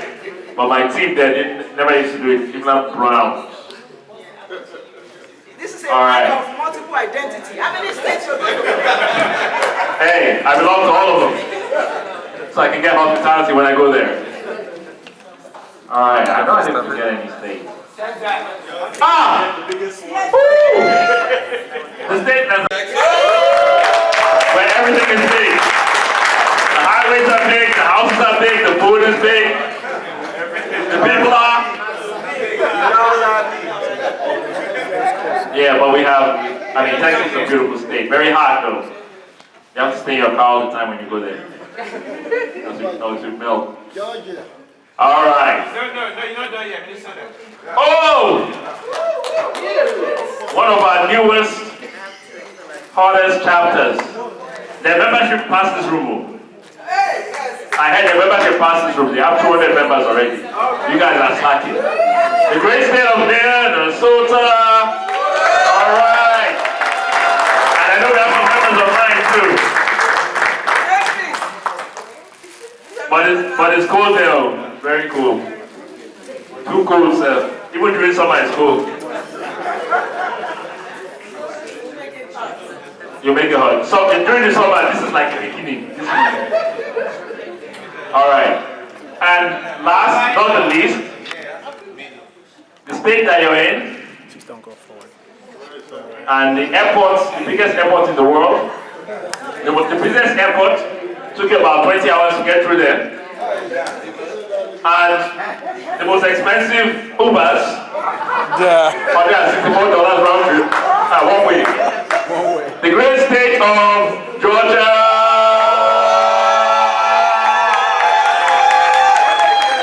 All right, Georgia. We just won the World Series. We're still hangover. We just won the World Series. If you want the other team, I pity you. We shouldn't say the other team. Mr. Edie, we also have two great members who won new membership today. Dr. O just won a new member and two. Oh yeah, get up. All right. This is a big round of applause. But for Georgia, we won 3 today. You won 3 people today? We have 3 today. That's why No, it's real. We don't do fake, yo. We don't do fake. Oh, we have 4. I'm sorry. Say just 4. All right, okay. All right, so let's get the meeting started. So I'm going to turn it over to Dr. Aluya to start out. Can we have the slide, please? Mr. Edie, you forgot Carolina. Hey, I forgot North Carolina. The great state of North Carolina. If they're online, we recognize them. And if they're not, we still recognize them. Let's give them a round of applause. All right, let me say the other states. Sorry, which state? No, it's not state. You didn't miss my state. Okay, I was going to say 82 states. Georgia, we like the hospital at the total. Hospital. For your hospitality. Hospitality. All right, give us a round of applause. All right. Okay, so let's start the general meeting. Dr. Aluya, if you can come up and just give us an overview of some of the events Can we start the slide? And maybe we might have to move forward a bit. I'll come back to it. Yeah, hold on a second, Dr. Aluya, please. I'm sorry. I'm the sanitation officer.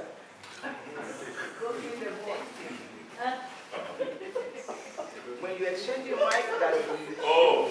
Yeah. Yes. Whatever is all right, we're good. Thank you. Thank you, ma'am.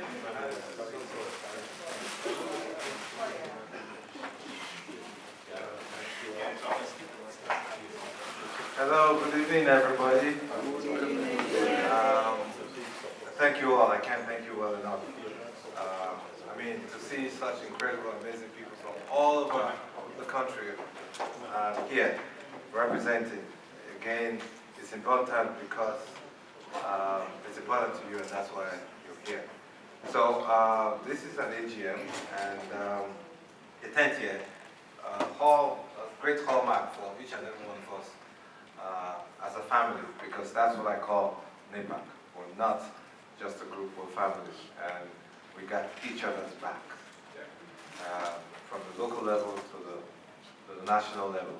So would introduce those who have been the engine that runs, things at the national level. I think all of them are here. I saw them already. So if you don't mind, if you come out so at least they see your face and put a face to the name. We've seen everybody on Zoom all this while. So at least now we can put a face, a person, a character, and everything else, including height and weight. So, so that's me, obviously. I look younger there, but some people say I gained weight since the last time we met. I'm working hard. Yes, so Mr. From New Jersey, and again, New Jersey gave you the vice president, so a great clap. So Mr. Yomi Lawal, vice president, you all may have seen him, very calm, quiet gentleman, but he does a whole lot of work at the background. And creating chapters is his role. So a lot of time when you create chapters, he's the one who's constantly on the phone with you, with the leaders, ensuring that the chapters are set up properly and everything is done. Of course, we have the VP and the entire NAPAC leadership who come together to do this. Mr. Kuswe as well. Miss Iro Mosere, she actually, I understand she landed, but she's not feeling too well, so she couldn't, come up here. Miss Christina Locke, who's our treasurer. Miss Locke. Miss Christina. Miss Christina. All right, Miss Christina, come.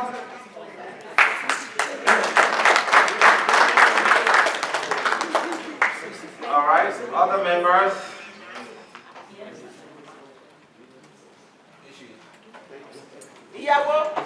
Mr. Akindele? No, come. No. Mr. Yemi, come. Mr. Akindele, Akinyemi?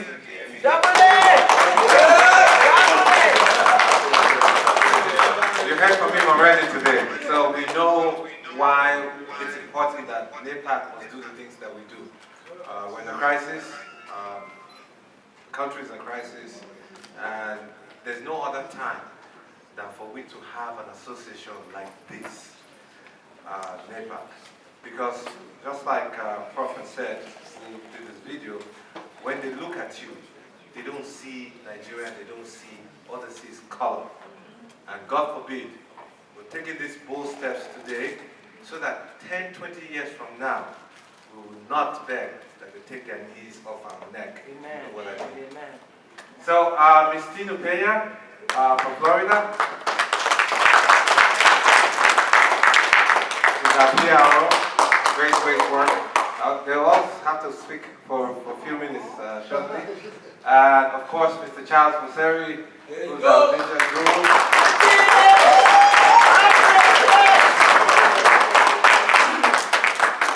We have Ambassador Joyce Adewumi,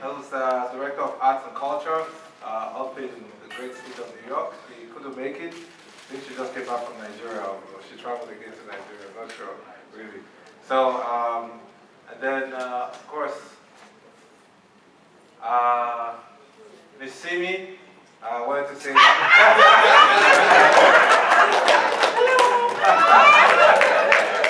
Miss Simi is our administrative assistant who, of course, a gift from us from California. She is not here today, but works endlessly to put all those information that you see from us.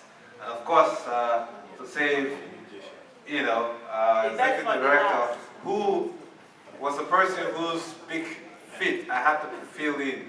He was the president. Very big feet. Yes, he did past president. And then, you know, so he left, but then took another role so that we can run this journey that we're running. Again, like as I was giving an analogy this evening to the two beautiful, you know, ladies back there, it's like lifting this table. We all can individually do it alone. And if we 2 or 3 want to do it, we may not. So what we do, we ask for help. That's the help we're asking that each and every one of you, please come together so that we can build a political relevance for Nigerian Americans here in the country. So I'll give it to Mr. Yomi Lawal. Mr. Idi, let's celebrate Mr. Idi. Oh yeah, Mr. Idi.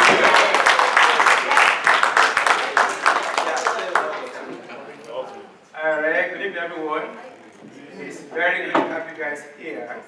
And it's my privilege to be part of this organization. We got the juice from all of you. I really appreciate you. Thank you very much.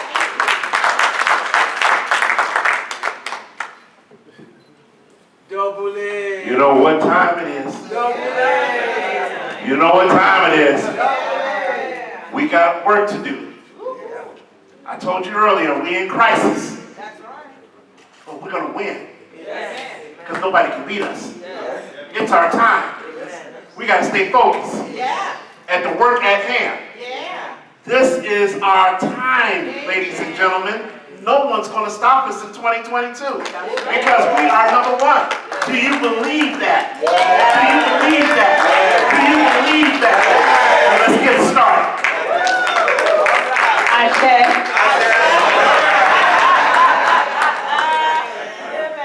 I'm just glad to be here, and this is a great, this is my first time being at the general meeting, and I look forward to writing a nice article about everything and getting it to the media.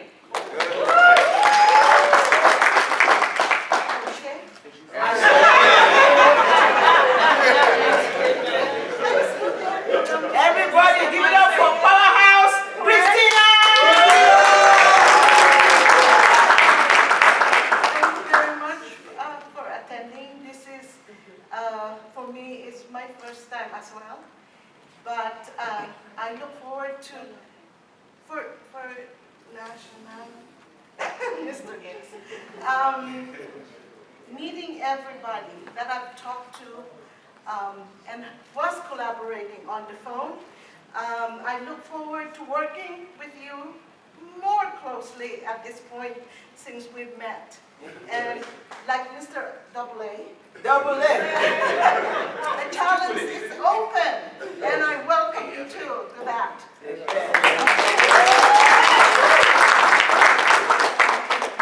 I brought my own mic. Yeah, good evening everyone. It's a pleasure to serve and to be a part of this organization, honestly. I do this out of joy and, you know, with love. I totally believe in what NAPAC is doing, and you know, especially for me right now, this is therapy because you know, I lost a very close cousin of mine in the building that went down in Nigeria about 2 weeks ago. So you know, I really haven't been sleeping, but you know, I found a lot of joy doing what I do, just serving and, you know, being a part of a great community and family like NAPAC. So, you know,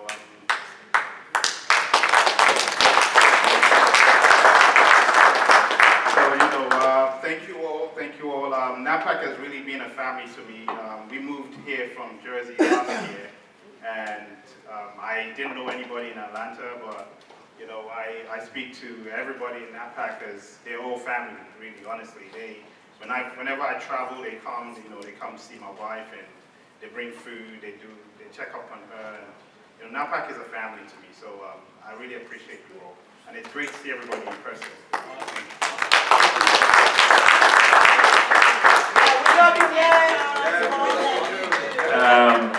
NAPAC, Georgia. When my wife travels, I haven't seen food. I'm just saying. Mr. Tinubu is in charge of that. So, my wife is back there, beautiful lady on it. Please travel. Travel.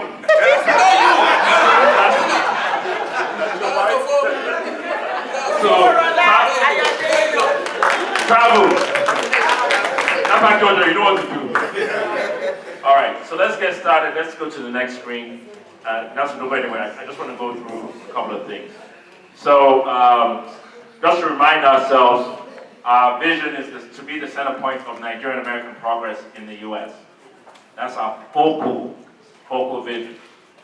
It doesn't matter, we do things everywhere else, but we have to worry about our business here, where we live in the U.S. and making sure we have a voice. Our mission is to engage, inform, and empower Nigerian Americans in the United States through policy impact, education, health and wellness, effective advocacy, and economic empowerment. Our values are called collaboration, integrity, transparency, ingenuity, fairness, and inclusivity. This is what we stand for. I hope, and we probably will start quizzing, especially the chapter chairpersons, to recite this by heart. And maybe if they do, maybe that state PAC will get $1,000 in grants from NAPAC USA. I'm challenging our leader here to encourage them.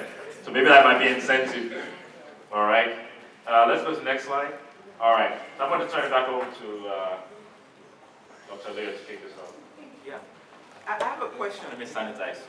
Yes. I have a, President, if we go back to the mission, I know that when we started 10 years ago, we said what would be in the United States.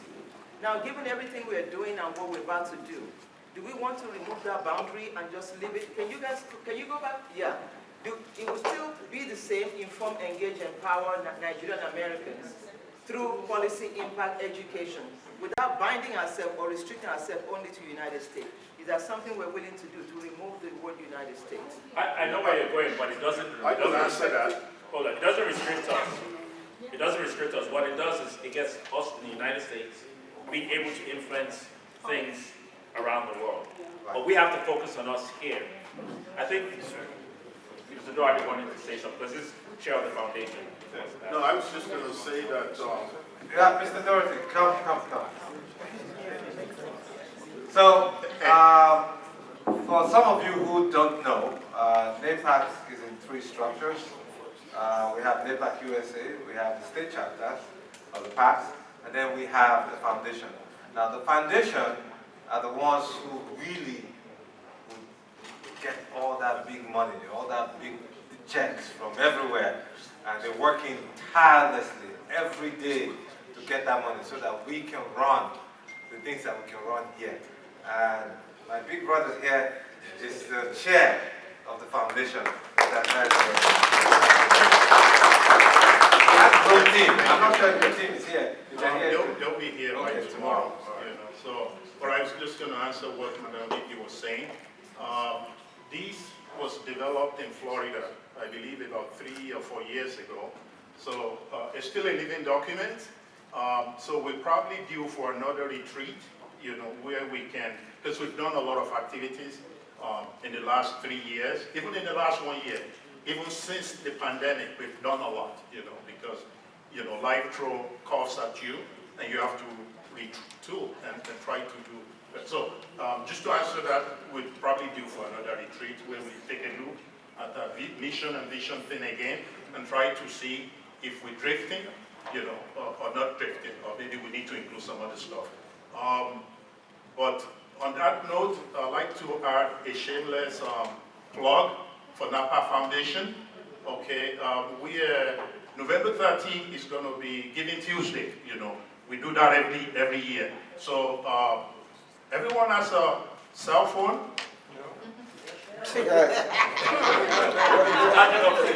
Did I say cell phone or iPhone? Okay, if you don't have iPhone, if you have some other phone, throw that in the garbage. Okay, but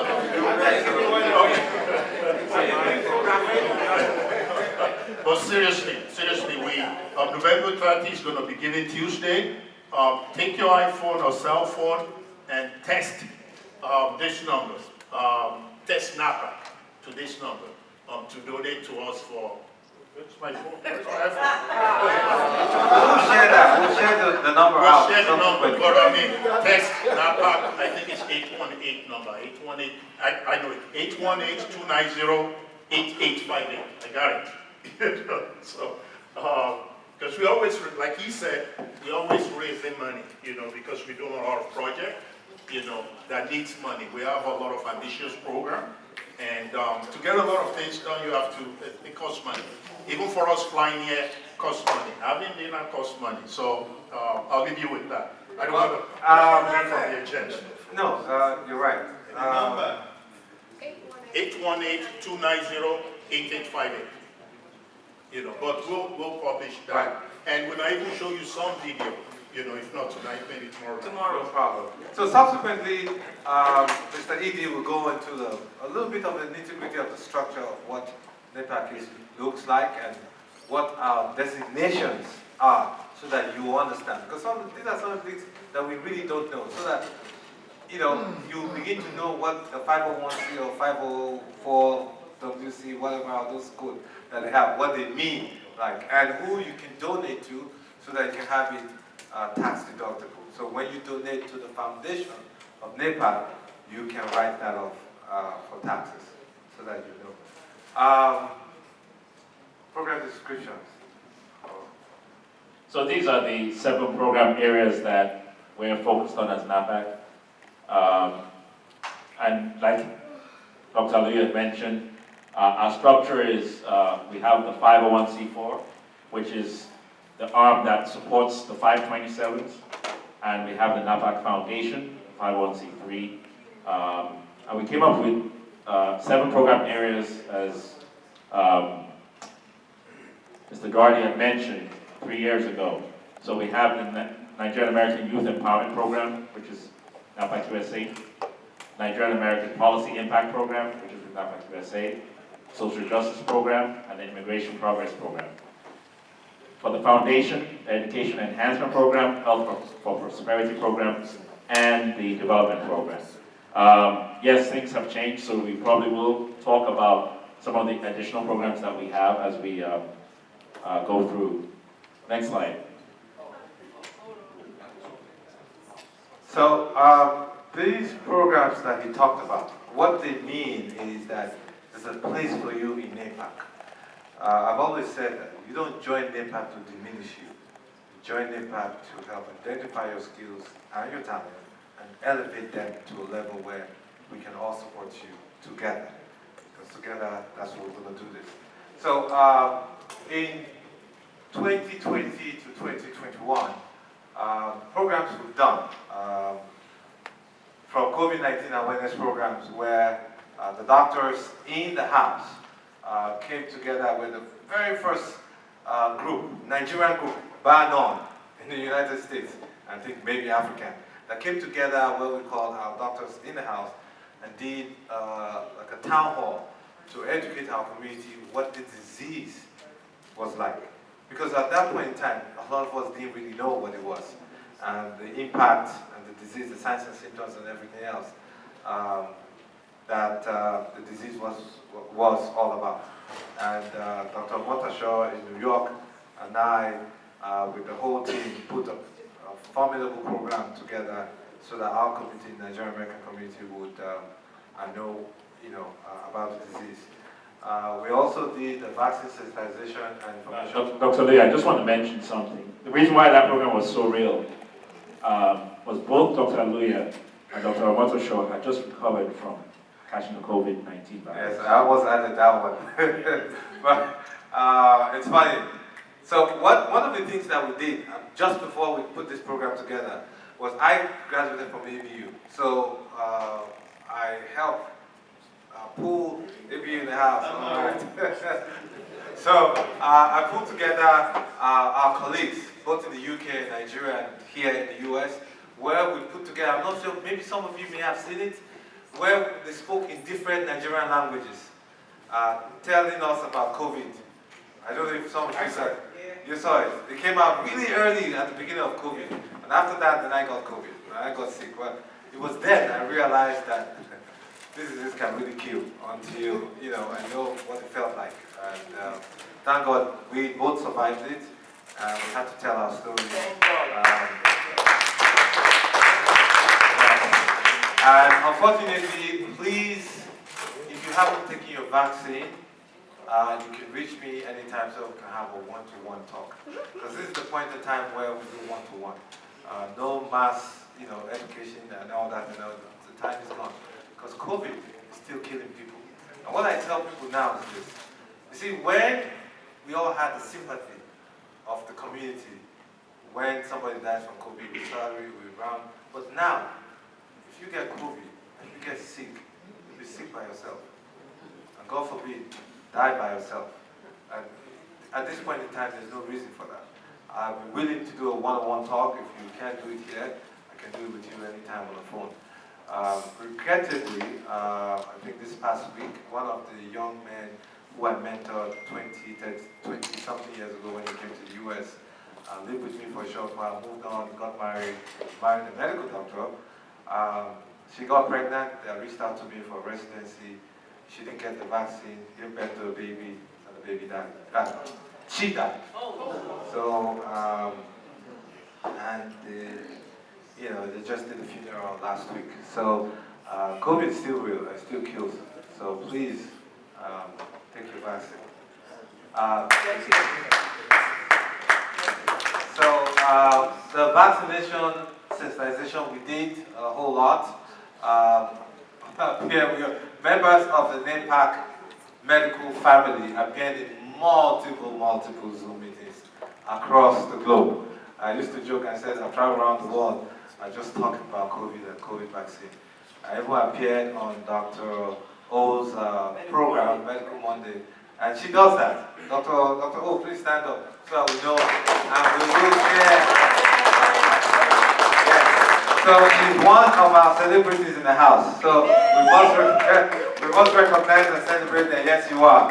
And she's on YouTube. And she's on YouTube. So a whole lot of people go there. So you need to understand, you hear issues that concerns us as a community. One of the things we tend to forget, and it's something we talk about again now. In all sincerity, we're different people. We are. We talked about anthropology and everything, why we are.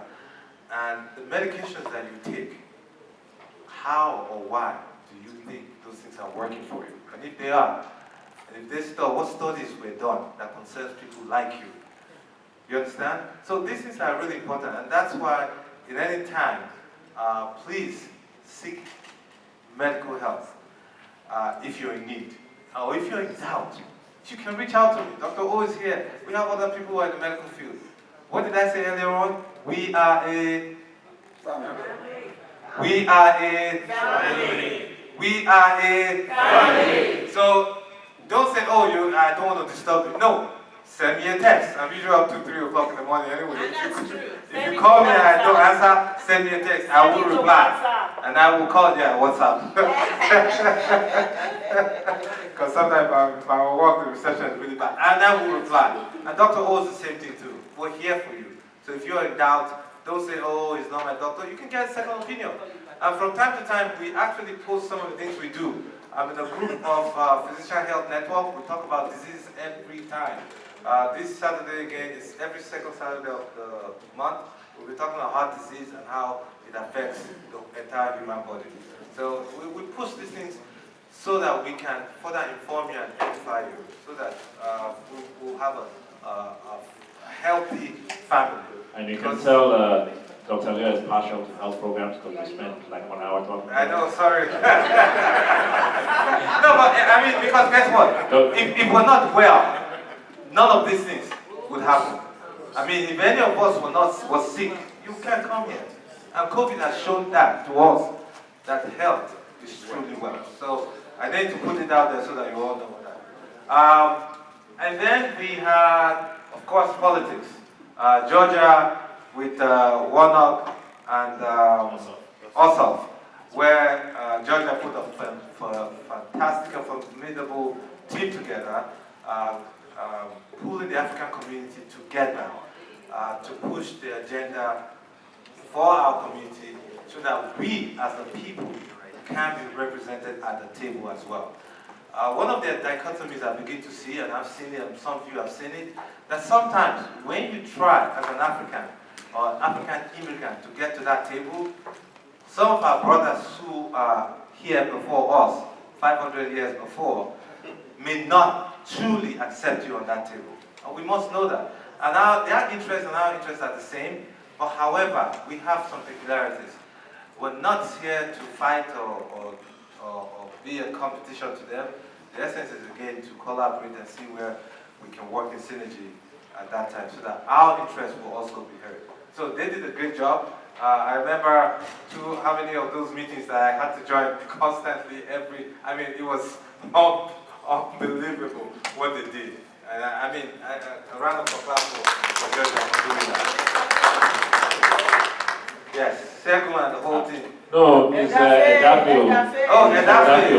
Look at me, No, well, you there, Edafio. I was supporting. Yes. And before that, one of the things they did that pulled that together, and I remember we had a discussion, was they first put a COVID relief agenda together for the African community. So that pulled everybody together, and they used that as a template for further political agenda, which was very smart. We talked about that, Again, I was talking to somebody today, I said, look, you know your community. You know who they are and how they think. So what you do, you formulate programs that will endear them to you so that you can put your message to them and they will understand it. So New York, obviously, with Eric Adams. Again, that started, never be done in New York, where they came together, and NEPA, where's Omotara? He's not here. Oh, Lagoda and the entire team. Yes, I'm political director in New York. They came together. There were just about 3 or 4 of them. NEPA, New York was just forming. But look, they took ownership of it and ran with it. And I was just there to support. I live across the river, so I drove to New York often enough. And thank God my wife was understanding every time I had to do that. But we did that. And we were able to bring a New York candidate to a Nigerian restaurant in New York. Never been done before. And that's unique. And of course, we identified early who has the capacity and the trust to be able to run this agenda and win that election. And that was Eric Adams. Why? Because of what he's done. Again, you look at the track record. His track record spoke for him. That if he came on board, he would do what he truly said he would do. That's why we rallied around him, supported him. Of course, we created the platform for others as well. And eventually, for the first time, you had multiple candidates who came to a Nigerian-led forum. Never before has it happened. Including, Andrew Yang, who ran for president because he ran for New York mayor. So he came on.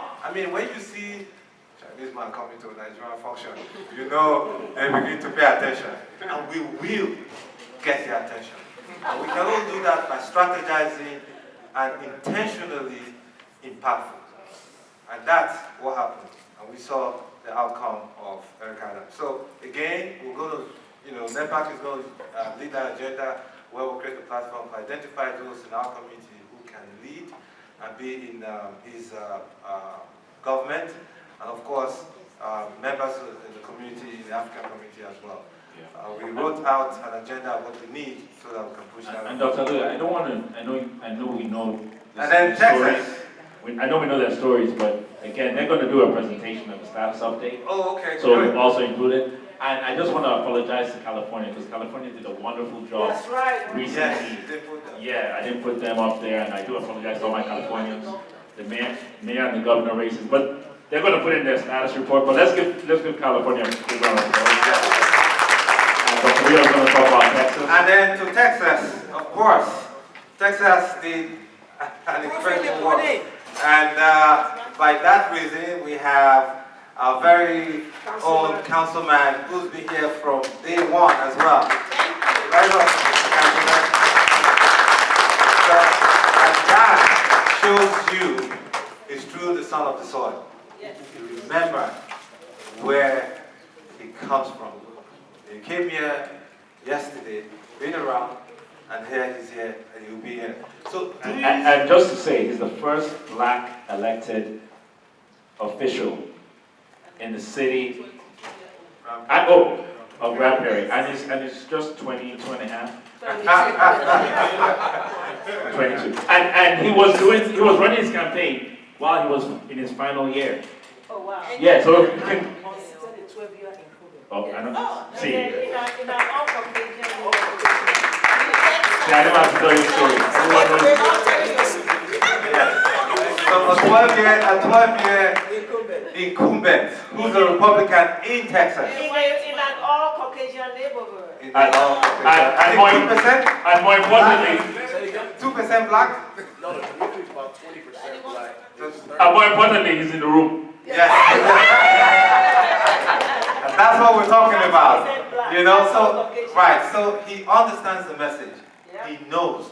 So, by people like this, you know that, of course, this is only the beginning for him. So, we will together identify who he is, give him the platform, and celebrate him so that he can have a national exposure. And Nepal is trying to do that as much as possible so that he can go on to represent at a bigger national level. President of the U.S. one day. Well, senator, whatever. And that's how it is. You understand? So, as we sit here, one of the reasons why we're doing this, it may be you, it may not be you, it may be your child. It may not be your child, it may be your grandchild.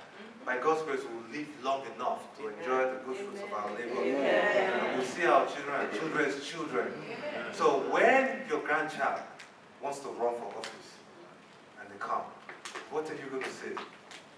I sat in this room in Atlanta, Georgia, in the year 2021, and we created a platform celebrating 10 years. I can pull onto the resources that we built way back then to raise you, my grandchild, to do what you need to do. That's why we're doing this. So, So Dr. Luya, only have like half a second. Yeah. So, social justice, community policing and safety. Michigan did a fantastic job where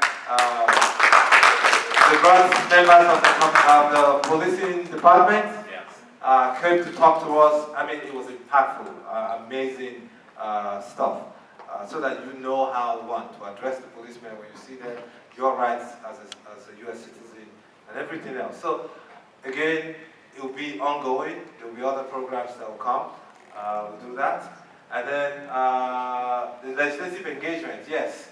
No, before that, Nigerian engagement, NICOM, the Nigerian Diaspora Commission, Brigadier Dabiri. They think we're very credible, and she said that. And she said that the presidency called her and said, go work with these people. They seem reasonable and serious set of people. And that means a lot. For some people to call you a serious set of people, it means a lot. Because, of course, they've seen others, but they think we're credible enough for her to come work with us. But before that, she'd engaged us before. We're doing a whole lot of stuff. We have some working document on areas, on health, what do you call it? tourism, and education, and all those things that we talked about before that we can work on. So again, if you're in any of those fields, reach out. We're here to do those things for you. Reach out so that you can be in one of those committees to do the things that you need to do. You saw the senator here today. We're going to hold his leg to the fire. But if we have to hold his leg to the fire, who's going to hold those legs? Not me alone. It is all of us. So we need your help to hold his leg to the fire so that he can make due the promise that he's made. We also have Mama Moni, which is a young lady who's doing a fantastic job in Nigeria, empowering young women, giving them the resources to help build small businesses in sewing and other things that they do. So we partnered with her just to help elevate her as well. Because there are great people in Nigeria doing marvelous stuff. Again, what they need is help. And we here have the capacity to do that. One of the things we have here is also ability to reach out to sources that can help pull somebody up. And that's what we're trying to do with Mama Moni. Now, Feed the Kids with Sweet Sensation. That is a foundation project that we all have contributed to one way or the other, where I think at this stage we fed over 16,000 children. Yes. Yes, 16,000 children. Yeah. All in Lagos. So no, in 3 states. Oh, in 3 states. Okay. It's Lagos, Ogun, and Delta. Oh, wow. Okay. I didn't know we did that already. If you guys have a minute, we could quickly show like a 3 Tomorrow. minute. Okay, tomorrow. Right. So you see what they've done and how appreciative those kids are. Again, some of these things came out of the COVID-19 pandemic, where a whole lot of people lost their means of livelihood, of course, to feed the children. So we decided to do this. So again, as much as we are engaged here in the US and do the things we do, we're also looking back home, because that's where we came from, so that we cannot forget where we came from. Yeah, and I'd just like to add to that quickly. Madam VP, as we all know, has been very instrumental in our Nigerian engagement. Please, let's recognize and give her a round of applause. She's led every initiative we've had. As you know, we can't do everything, and our founding members have stepped up in a big way. Mr. Ogunsoya, Madam VP, Mr. Alex Tyree, a number of them have been doing a lot of work. So thank you for leading us in this effort. So one of the things that we did last year, I can't remember what month now, was getting the State Department in the height of the security crisis in Nigeria. I think it was just after Secretary of State met with Buhari then. Yeah. We had an engagement of the State Department through NEPA. We worked tirelessly for over 4 months to get them to come talk to the Nigerian community. Never been done before. And that gave serious credibility to NEPAC. And it was so well done, so well executed, that a lot of people were like, oh my God, who are these Nigerians? These are Nigerians here, can do and organize a thing like this that looks so smoothly and so well organized. Again, those are the things that we did all through the year. Now, before I go to some of the things we plan to do in 2022, NEPAC is here. We're here to serve. Those who are serving at the executive level right now, today is our turn. Tomorrow, it will be your turn. Because one of the things we do is to help raise leaders who are amongst us. Leaders who have the credibility, who have the capacity and the trust to lead.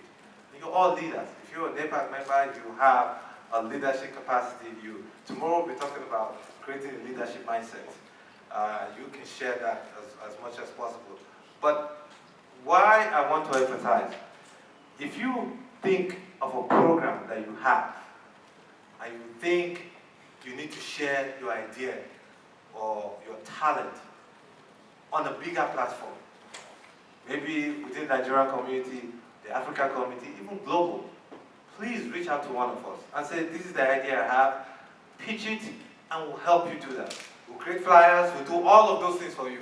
And we have NEPAC, the Zoom. We'll create it for you. And you will moderate, and if you need us to pull speakers for you. We'll look for speakers for you. Those are the resources we have.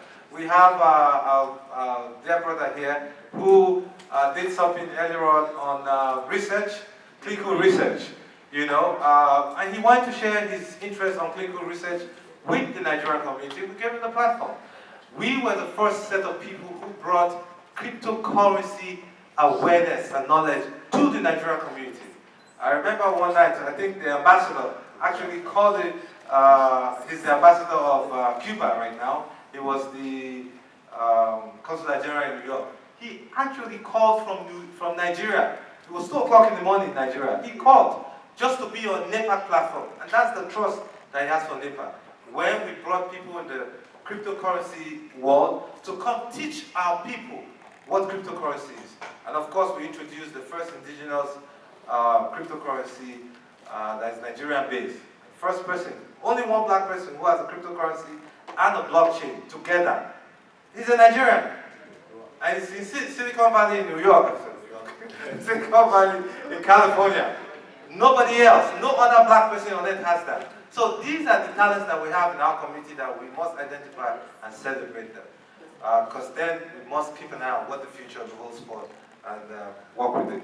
So, NEPA this year, we plan to have a legislative engagement. Like I did say earlier on, we have a legislative engagement committee. Please, if you want to, if that passion of policies and politics is your passion, join the team so that we can begin to engage at the national level and the state level legislative bodies here in the United States. And peradventure back home as well, so that the things that we need to achieve, we will achieve them. Of course, we have the Congressional Black Caucus. They have an annual legislative conference in DC every year. I think what month is that? It's normally September. September. This year was online. Right. So we couldn't get, some of us joined, but next year we plan to do that. I also wanted to point out that there is a National Black Caucus of State Legislators, right, who the current president is a state representative here in Georgia. And he might be here tomorrow for the dinner. We're not sure yet. We're still working on that. And then those are some of the other organizations we're looking to work with, yes, or have worked with some of our states, NAACP, AMPA, and INDO, and any other platform. Right. So again, we also have people who are outside who've heard what NAPAC is doing. Our dear brother Labuda, the political director from New York, was contacted by some group of people from Canada who heard what NAPAC is doing and they want to create a NAPAC-like body in Canada. The discussion is still ongoing. They're putting their whole team together, and then we can share our blueprint for what some of the things we've done. Some guys in the UK as well, they've heard, and they will want to come engage us so that we can do this. Because again, I'll tell you this, as I speak, we alone cannot do it. I understand the US diaspora is the big one and all that, we do all that. But US alone can still not completely do it. We need people in Canada, we need people in Europe, who will all come together. You can imagine if we all come under one umbrella with a voice like that, how much impact we can have back home. And I say thank you and God bless. Thank you, Dr. Loya, for walking us through. I just want to point out, and we're going to now get the state update, but before that, I want us to recognize the people that led this effort. First of all, I'm going to start, of course, you know Dr. Loya is our president, and thank him for leading this year. But the person that really was the engine that really made this go on ground is Mrs. Musa Adekunle. Please, is she in the room? Because she's still working. Oh, man. She's still working. Let's give her a round of applause. She is ably represented by our husband who's sitting here, Ms. Adekunle, who's also a powerhouse in the community here in Georgia. Thank you, sir, for allowing her to take our late night phone calls over and over again. I'm sure you heard our voices, either we were screaming or yelling or clapping. Thank you very much. And of course, I don't have his picture here of my chair, Mr. Dafe Soje. We just left your picture out. All right, so let's get down to some more business. State PAC updates. So we're going to invite the chair to just give a quick, brief update because I know we have a lot of material. Want to get through it so you guys can go out and party tonight. There's some places you can can hang out at. And we'll announce those shortly. Okay, so which is the next slide? Okay, we're going to start with the great Sunshine State, my state, the state I can move to. You already moved. Yeah, my daughter goes to school there. California. So we bring Dr. Veronica Ofekwuna. Please give her a big round of applause.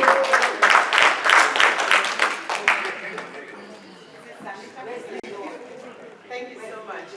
Thank you, Mr. Awesome E.G. You would like for me to be at the podium? Okay, sorry. You don't have to stand behind me, your choice. So the camera gets you. Okay. So, good evening, everyone, again. Happy 10th anniversary to this awesome organization. NAPAC California always rocks. So, why? Because everyone who's a member leads from their chair. But we couldn't lead from our chair without the support of the entire team. If I start naming, we won't leave, but you know yourself. And I want to thank the leadership of Dr. Aluya and Mr. E.D., Madam VP, and my daddy, our first president of NAPAC California, Mr. Kusoya, and the powerhouse behind him, and Ivanji. Thank you. And for all my inspiration and all of you. Thank you. So NAPAC California are almost intriguing 1 year journey. We're not quite 1 year old, but we feel like we've been doing this for 10 years already.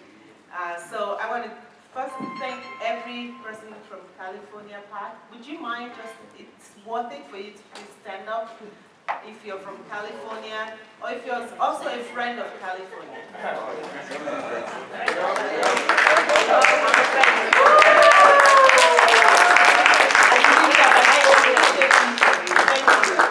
I must always recognize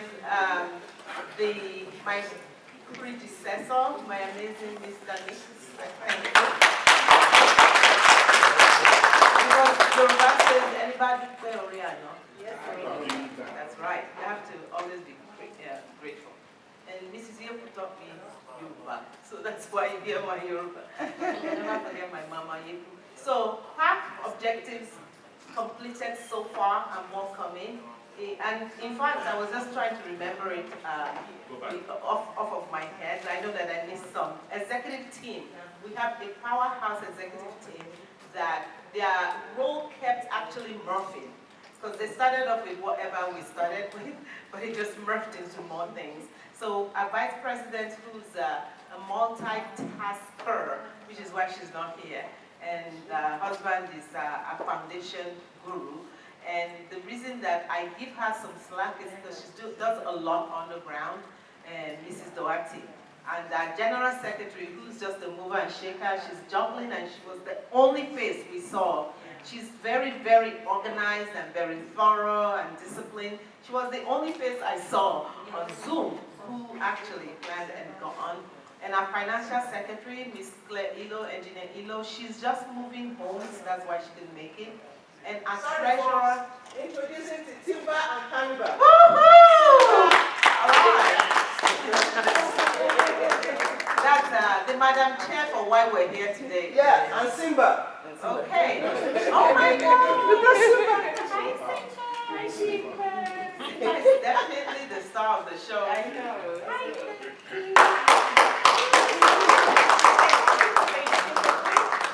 Would it be too much if we did a standing ovation for this woman who got phone calls from everybody?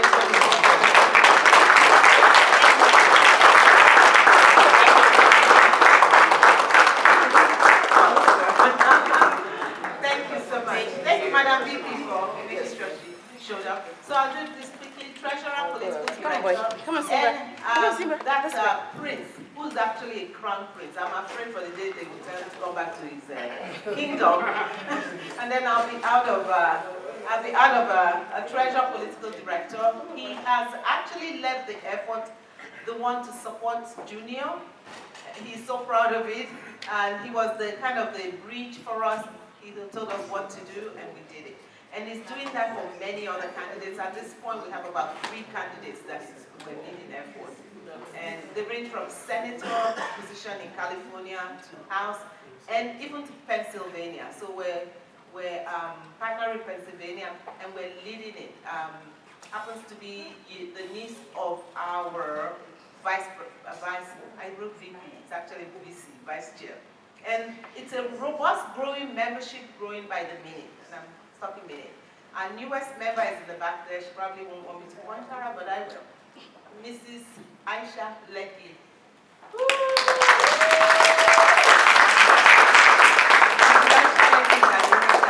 Member, and she's here at the event, and I hate to embarrass her, but her husband is the outgoing, what's it, INEC chair for South South. So we have we're very proud that every day people are calling me, one more member, one more member. We want to keep growing, and we're going to work with the national so we can make sure that we grow this robust. So when people ask me, they ask me about brochure and said, how many people can we reach? We need to have those numbers on the tip of our fingers, because we have many. And then active participation and engagement of our membership. I am really proud of our new business marketing director. Is she gone? She's gone. Mrs. Tina, she's not here. She's not here. And our community support of our fellow PACs, NAPAC USA community. We have grown, and now we have even non-Nigerians who would like to become members of PAC in California. And another thing I missed adding is that we have such credibility now in California that any event happening, people are inviting me to speak, to join. We had a grant, $200,000 COVID grant from the state of California that I joined a group of other Africans. The money went to Africans. And we're putting all sorts of programs together. I think Dr. Aluya has been invited to actually be one of their speakers. And I'm ready to go to the next page. Thank you so much.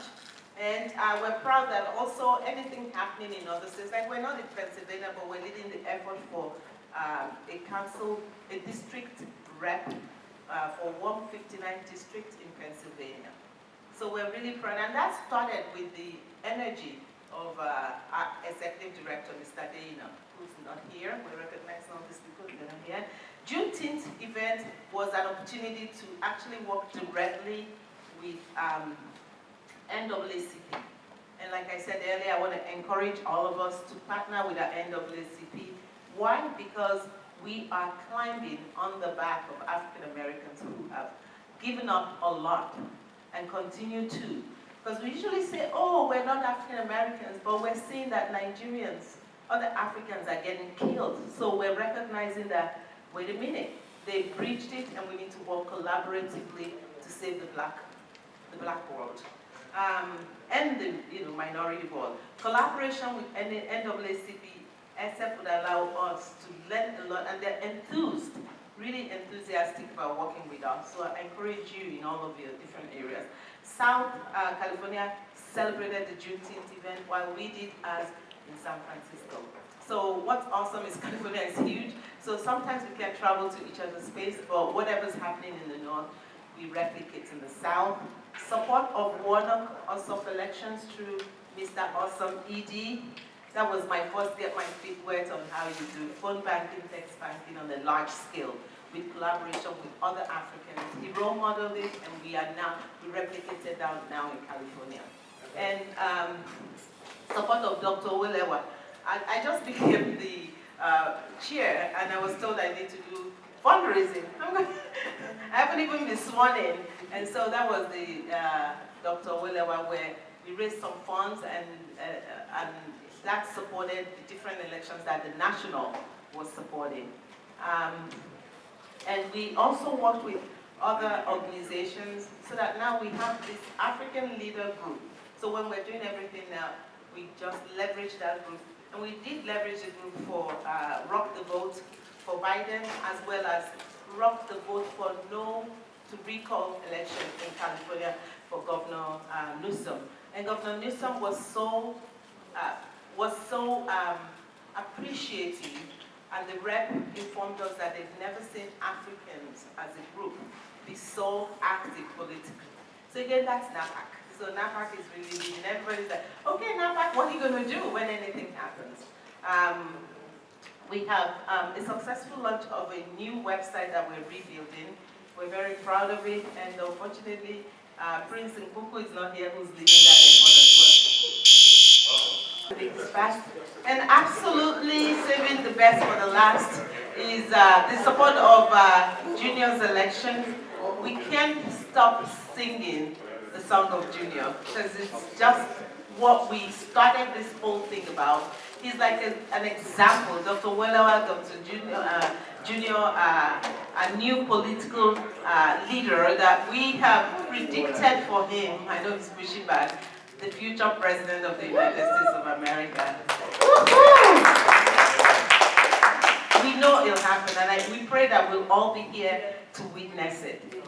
And Dr. Welawa, I just really see you guys climbing. You're brilliant. You have this bright future. We need sunglasses to just share it. And so, we sponsored a town hall with the mayor of Oakland to also get the votes out. There's so many things we've done that I have to go back and really think and articulate them, and we get them to the executive director. But getting the votes out in very many ways, apart from the one of Ossoff that was a binding, really, really tight one. But before then, we got a lot of votes out by having town halls and platforms to answer questions and bring in political leaders, and for example, the one we had with the mayor. Supporting multiple electoral candidates. We're constantly doing that. People are calling NAPAC now. People forward me and say, hey, so-and-so wants to run.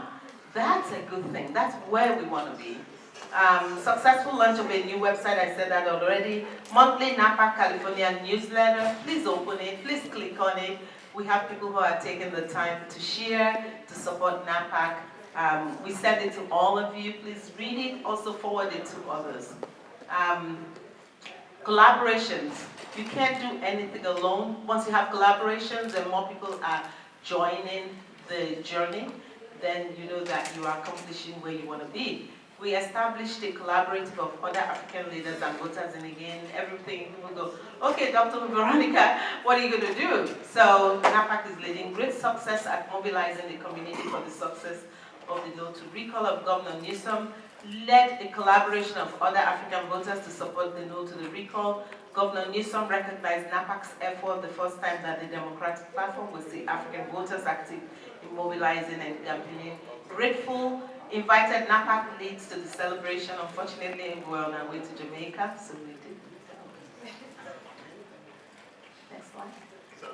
That's it. But I also wanted to recognize the Southern California leadership, Mr. King and Prince, for leading a very successful independence celebration in California. Please give it up for them. Mr. Nix! He was really busy, but he kept squeezing us in. Yes. To the last minute, spent a lot of his money, his time, and I'm sorry, ma'am. Mr. Nix, can you please rise up? This is our greatest financial support. Get up, get up. Everything we need, he puts money in. And you know that when there's a successful man, there's a fabulous, gorgeous, brilliant That's brain. right, that's my sister. So thank you, my sister. So thank you for the opportunity to speak with you all. Join California, I just moved.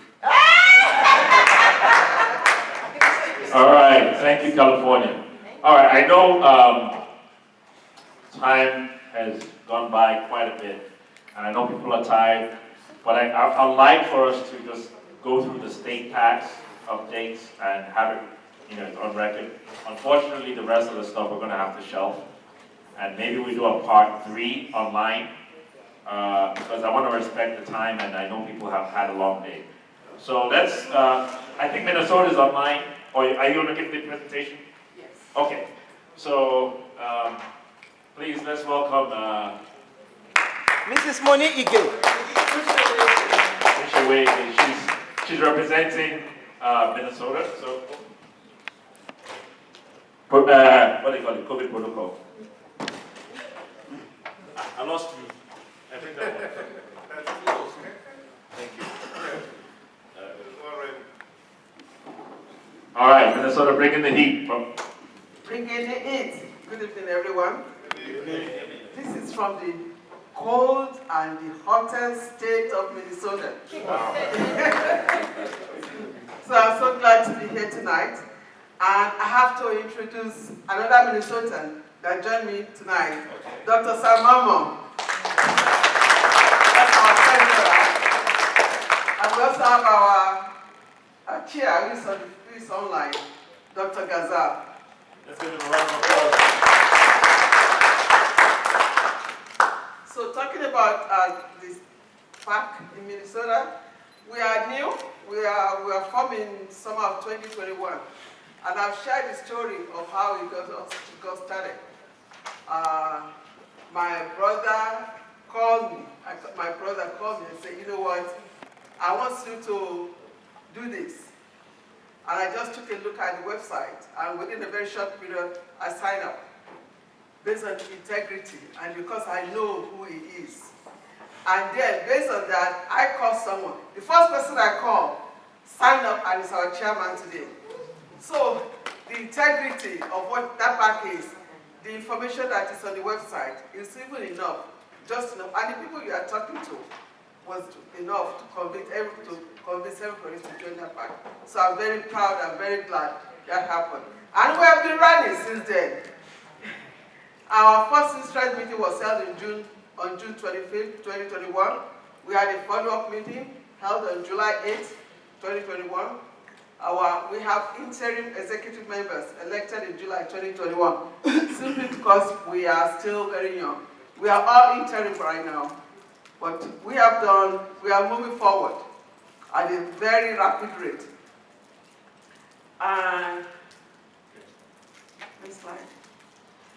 Our executive officers are Professor Oladele Gazal, who is our chairperson, and Dr. Fatima Lawson, our vice chair, Dr. Razak Adebayo, our general secretary, Mr. Lubuwa Deputy is our public relations officer, Dr. Samuel Momo in the house today, our treasurer, and of course, MOA, me, Ms. Moniru Shewegi, treasurer, financial secretary.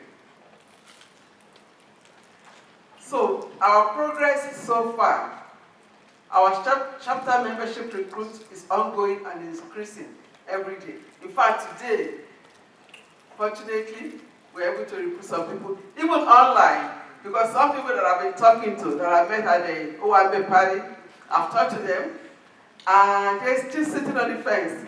But do you know how God works? I met somebody here who knows them, and then they call themselves and they are on board. They are joining. So we are glad. So that's the power of Shepherd. Together, we can get a lot done. And of course, we have Autumn, who is here tonight, who is also a newest member from Minnesota. Our chapter name, registered and incorporated with the Minnesota Department of State. We also registered a state political action committee with Minnesota Campaign Finance and Public Disclosure Board. We have a very active WhatsApp forum, created and very 55 participants, many attending NAPAC Minnesota members. Some of them actually are waiting for us, and also we want to finish all the registration before we actually begin. We are recruiting, but not as actively as we would like to, because all those people waiting on our forum, they want to be members. So it's when we have all the registration done, then we go back to them and say, hey, listen, you've been enjoying this information. It's time for you to pay up, join us, be part of it, be committed. Our chapter website is being developed, it's in progress, and we have regular monthly meetings. Regular participation in APAC USA meetings, participated in meeting with US Rep. Tom Emma to discuss ongoing kidnapping and related issues in Nigeria. We have organized a panel discussion seminar on Nigerian reimagining, viewpoints from the diaspora. That was on October 15, 2021, to celebrate the Nigerian independence. And our very own Madam VP was a participant and was well attended. I mean, we have people from all the way from Nigeria connected, from Europe, and all over the US. So that was our very first public event. And it shows us that we are going somewhere. and we are going far. In the name of Jesus. Our monthly meetings include discussions of issues pertinent to mission and vision of NAPAC by special guests. Yeah. Well, you can say this was prepared by my chair. So I just received it like 15 minutes before the meeting, but that's okay. Many programmatic activities in different stages of planning. We are, like I said, we are hot and we are moving forward. Thank you. Thank you so much. All right. Thank you, ma'am. Thank you for sharing information. This is our hottest chapter in town. So if you have friends, family, anyone you know in Minnesota, please direct them to the growing state pack. Thank you. All right, moving along, we're going to bring up my home state, Dr. Elizabeth Ajayi Bridges. She's right here. Dr. Elizabeth Ajayi Bridges, have Dr. Ime Penyong, who's our vice chair, Dr. Omobunike Le, who's our advisor, the Honorable Akindele Akiemi, the National Choir of Michigan, Ms. Liz Rogers, Esquire, our policy coordinator, and Lisa Muguncha, who's our volunteer manager. And our goals to advocate, to engage, educate, support, and fundraise. Next slide. Next slide. So activities that we've done, we started with our inaugural dinner over here, where we started out this February 2020, and then we had our 2020 USA endorsements and Go Vote social media campaign, July, November of 2020, where we really wanted to get people to go out and vote through social media. We had our NSARS participation, where we did rally and to advocate and talk about SARS and to end that. Early this year, we had We Are All Black, Let's Talk panel up there, and we talked about the blacks and ourselves and how we're the one. We're not separate, but we're together. And that was during the Black History Month in February of 2021. In March, April, we had a town hall with State Rep Sarah Anthony. She informed us about the Crown Act. I don't know if people know about the Crown Act and how Black people are discriminated for their hair, braids, natural hair, and how there was a case in Michigan where a young child, the teacher cut her hair without the parents' permission. So just to educate people how people are being discriminated against with their hair, especially our hair, our black hair. In April, we had the town hall series, Police Brutality, where we had Mr. Darnell Blackburn. He told us how we needed to behave around police. We asked questions of why, and he gave us information surrounding that. We also had a town hall, the state of education, especially around COVID and when the students went back to school or coming out of school in May of 2021. Recently, we had our community advocacy dinner with our Lieutenant Governor Gilchrist. It was an interview style. We have a lot of people in the community that came out, and we just had a one-on-one talk with him. And we had the pleasure, as I said earlier, we had our able executive director, and he helped moderate that event. And that's what we're doing in Michigan. We have a lot of things also planned tonight. Today we had a bunch of ideas that I'm running my head on what we're going to do for 2022, so I'm very, very excited. Thank you, everyone. Awesome. I mean, give her a big round of applause.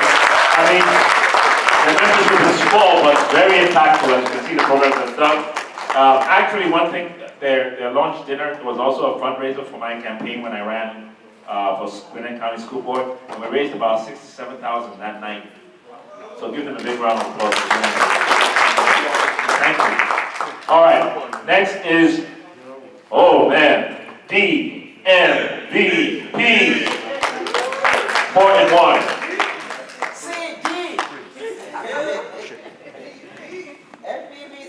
Good evening. Professor Lee. It's actually DMVP. CD. It's in Delaware.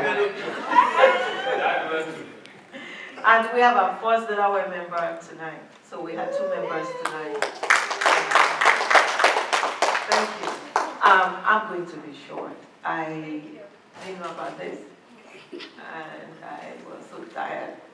I said, okay, we'll participate, but very minimally. In the brochure, you will see all of our pictures, who we are, the executive board and all of that.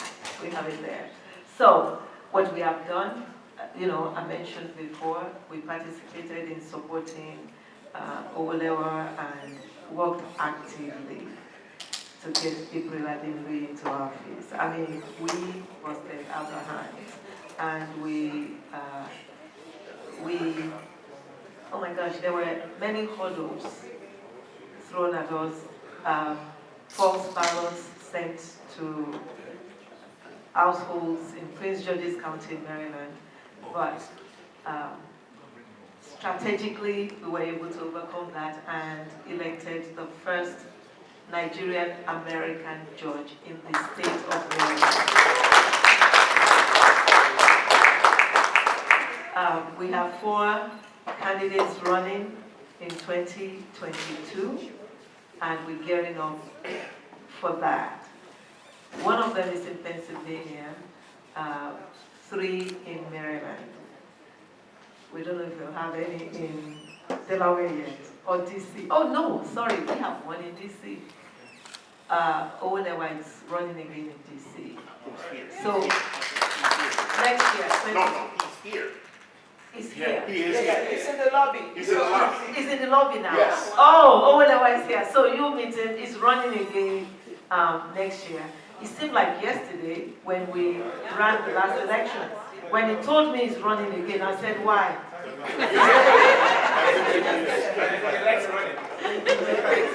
He said it's every 2 years. Like the next election. I said, okay, we'll be ready. So we have 3 in Maryland, 1 in DC, and 1 in Pennsylvania. It's going to be fun. So our secretary is there, Mr. Adetokunbo Ajayi. I introduced him for a purpose. You have work to do.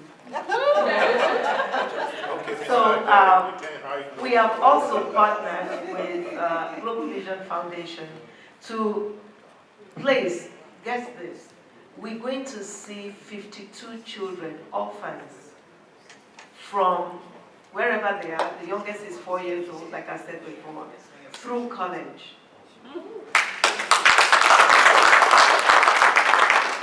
And I sat down there on the phone because I was trying to write up what we need to write. We were told that we have to have any family member around, or to testify before the police that they've given this child to us. And they have to do that for each child, for protection. So that's the last thing we have to do, and we're hoping that we'll get that done this coming week and have the children transferred to the Redeem programs. So we're excited about that. We will continue to give you updates on that. Thank you. Thank you, Dr. Somi. They did a great job, and I do apologize. I take full responsibility for not giving her forewarning to prepare the slides, because I know she would have done a better job. I did those slides, it wasn't her. But thank you very much for the presentation and the great work that you're doing. I mean, this is powerful, and there's still a very, very young pack. So to take on all this in such a large area, and you guys have a lot of Nigerians in that area, but don't just recruit Nigerians. Let's recruit people in our community that care about issues that we care about. So I know there was a young lady here who's African American that's one of your power members, and she came here. She's not here right now, but I wanted to recognize and thank her for being here, because this is a platform that we have to be very diverse. All right, so last but not the least, I'm going to call the most powerful state PAC in the world.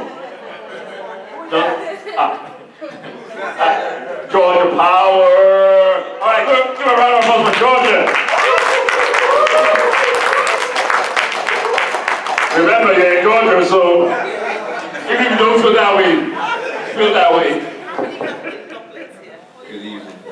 Like you see, everybody's getting tired, so we're going to keep ours brief. Dr. Sanjay! All right. First of all, I want to thank everybody once again. I know everybody's tired, ready to rock tomorrow. Like you said, Georgia Power's in the house. You said I should stand in front. Okay. So first of all, Down there. Look in the front. Okay. He's right there. All right, thank you. All right, first of all, my name is Daffy Soji. I'm the chairman of Georgia. So Georgia in the house. All right. I didn't do this alone. But before I start, I want to say thank you to ED. When I moved to Georgia some years ago, I met him and he invited me for lunch. And he said, I need to talk to you about something. And within 5-10 minutes, he said, I need you to join that pack. Before I finished my dinner, my lunch, I already said, I'm on board. And since then, I've not turned back. I'm going to introduce my team in 1 minute. My kid said that, are you going to do your hobby today? That's what they call this. My youngest kid said that, have you made any money yet? So I said, I'm planning for your future. Hello. And then he said, planning for my future. I said, so right now we've got them to try and follow Junior, because my oldest is 20, 17, and 14. So when they talk about young black men, it's something very dear to my heart. Very, very dear to my kids drive every single day. I've taught them how to, when they pull them over, what to do and everything. So I'm not going to preach that, but that's a story for another day. But I know all of us that have young sons, we know what we're talking about. So I'm going to introduce my team. Like I said, it is a team. And without my team, I won't be standing up here today. First of all, we have the most beautiful Miss Kelly Okoro, our secretary. And I think she's outside. Then we have, and I'll tell you this, he's someone I call when I make decisions. When I want to make decisions, I always call him middle of the night and say, Mr. Tunji, what do you think? I always call him as Mr. Tunji, and that's our vice chair, Mr. Guyi. Where's he? I'm really waiting for him to come in. Okay, like I said, it's a team, so they've been working.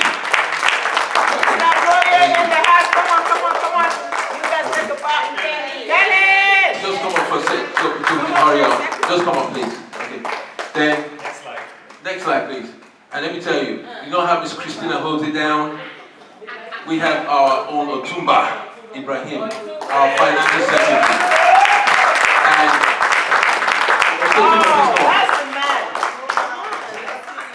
And Mr. Otumba is wearing two hats.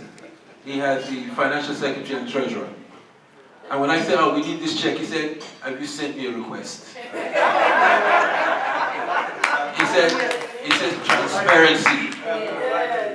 Transparency. So that's Mr. Tumba. Thank you, Mr. Tumba. Then our PRO, and I know everybody knows Mr. Bishop. Unfortunately, he's not here.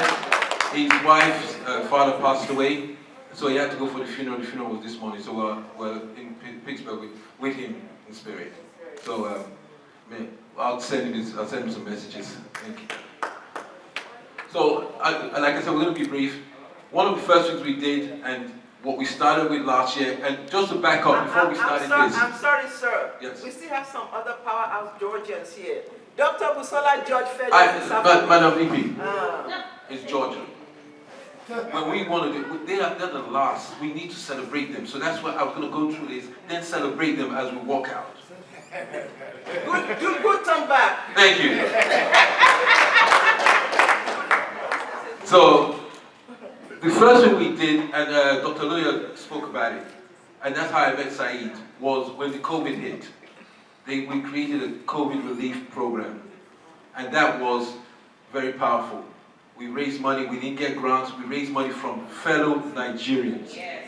And we paid bills, we gave money to the students, we gave rent money and everything.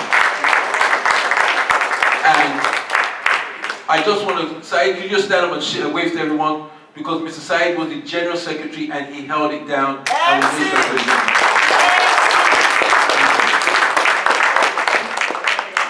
so after that, then we came up with the Ossoff and Warlock campaign. And I'll tell you, we didn't do it alone. we had Madam VP, we had California showed up on every call, Dr. V, everybody. They donated and a lot. So we delivered the country. Georgia delivered the country. So hey, brother.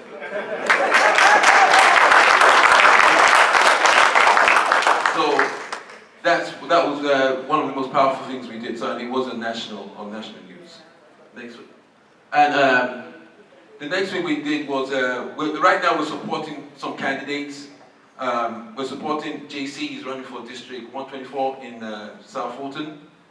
And also we have, like I said earlier, we have a coalition. And if we can't find, we're trying to look for Nigerians to run. But at the same time, we are all Africans. So we have to also support our African brothers and sisters. That's right. Elaine Nickman is running for court judge, and she's the Ghanaian from Ghana. And so we're supporting her right now, and the election's not till next year, but she started early. And also backing up, we have our first virtual candidate forum, which is the last one on the other end. We were the first people to start holding forums, virtual forums in Georgia. Then also we have, everybody knows Two-Face, and we have to put out there that we do have celebrities coming to Georgia too. Okay, we had something in the park. Georgia, come on, let's have it. So we had something in the park, and Two-Face came, and it was a big thing. I'm trying to, what else did we do? There was quite a few people that came out that day. So, next slide, please. Now, we have to celebrate our Honorable Madam Mosul. Let me tell you, she didn't start here. You see Stacey Abrams, she started there. Okay? Madam Mosul, we appreciate you. I know the first time you came with it, but I have to appreciate you. Thank you. I know tomorrow night we're not going to say too much, but I want to make sure we do, because we won't be sitting here without Madam Mosul. Understand? Because she did, all this is what she put together. She's been taking calls every single day, every night, every morning. I call her in the morning, I say, is Papa sleeping? She says yes. So I said, that's okay, we can talk. Yes, thank you, Mr. Dukale, we appreciate you. Next slide, please. And, okay, thank you very much.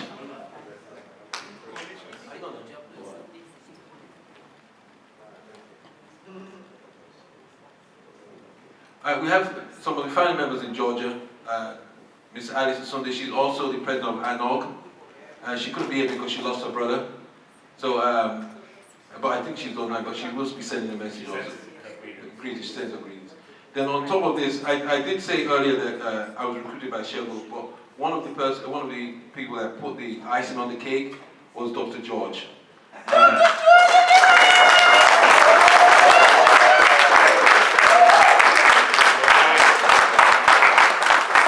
She also fed you this afternoon. She also fed us this afternoon.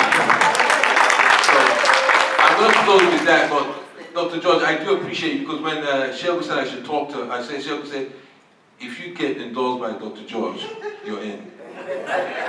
So I had to make a phone call, and I would say, okay, I'll call Dr. George. Dr. George talked to me, and she said, I like you. Approved. So Dr. George, I appreciate you. So I'm going to close by handing over to Dr. Mr. Busari. All right. Okay, all right. Thanks. Give him a big round of applause for the updates. I know there are other state packs, and they'll be up here in the future to give updates. But this is the work we do as state packs. We really mean business. And this is what NAPAC is about. It's not just about the social aspects of life, but it's really about the future for our kids, for leaders like Junior, Steve, Oye somewhere out there. What's the young man that's from California? I'm in trouble now. Sylvester Annie. Sylvester Annie. I mean, and we have our attorney Steve Okoroha also running. yes, yes. I mean, let's give them a round of applause. You're the example that my kids are going to look up to. All right, so thank you for running, please. All right, so I know there's some other agenda items. We're going to not do them tonight. We're going to find some time through the program, because I know people are tired. It's a long, long day. Can you say hi to Professor Gazal? And, oh, everyone, Oh, we have 4 people online. Yeah. Who do we have online? Can we see? Professor Gazal. Prof. Gazal, Wumi Kansan. Is there any way we can see the 4 participants somehow? They don't have their cameras. They don't have their cameras on. Okay. All right, let's wave to them. Oh, wearing twice. All right. So we're going to find time and. All right, everyone wave. Everyone online, thanks for logging in and bearing with us. If you were here, you would have had the wonderful dinner and lunch that we've been having. But, you know, I'm sure you have something at home. Of Minnesota. Yeah, we can hear you. All right, excellent. All right, so I know one of the things we also wanted to present was the website and the membership platform. We've been having some challenges as an organization, signing up, registering, paying, running reports, who are our members, and it's been over the years. We've had some major challenges, and you know, technology is what it is, but we have a leader in Mr. Busari, who took the lead to really help us navigate the resolution. And we do have the answer to what's going to help simplify and streamline our administration of our members. So I know it's been painful for a lot of state PACs. I thank you for dealing with us, but what we're going to offer, what we're going to offer is going to, you know, just be amazing, and it's going to change the way we do work. And we need your feedback and your input, but we're going to have a special session for that in the very near future. We can't, because of time again, we can't do it tonight. But thank you, Mr. Busari, for all the hard work. I mean, he's been doing all this. You know, like you mentioned, he lost his cousin. I also want to mention I lost a very close friend who was also in that tragedy. And my cousin lost her boyfriend who was the owner of that property. So a lot of lives were lost that day. Let's keep the families in prayer. And I know we'll take a minute of silence maybe tomorrow night for them, because we need a lot of love and help around each other in the community. All right, so we have work to do. There are a few other presentations. We're going to find time to do those. No, not tonight. Not tonight. Did you want to say something quickly? Wait, before? I know the membership. Tina, do you want to say something about the... No, okay.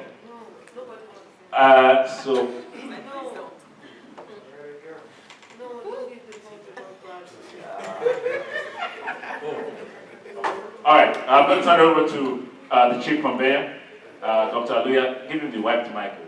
All right, thank you. Thank you, everyone. You've all been most amazing. I can't thank you well enough.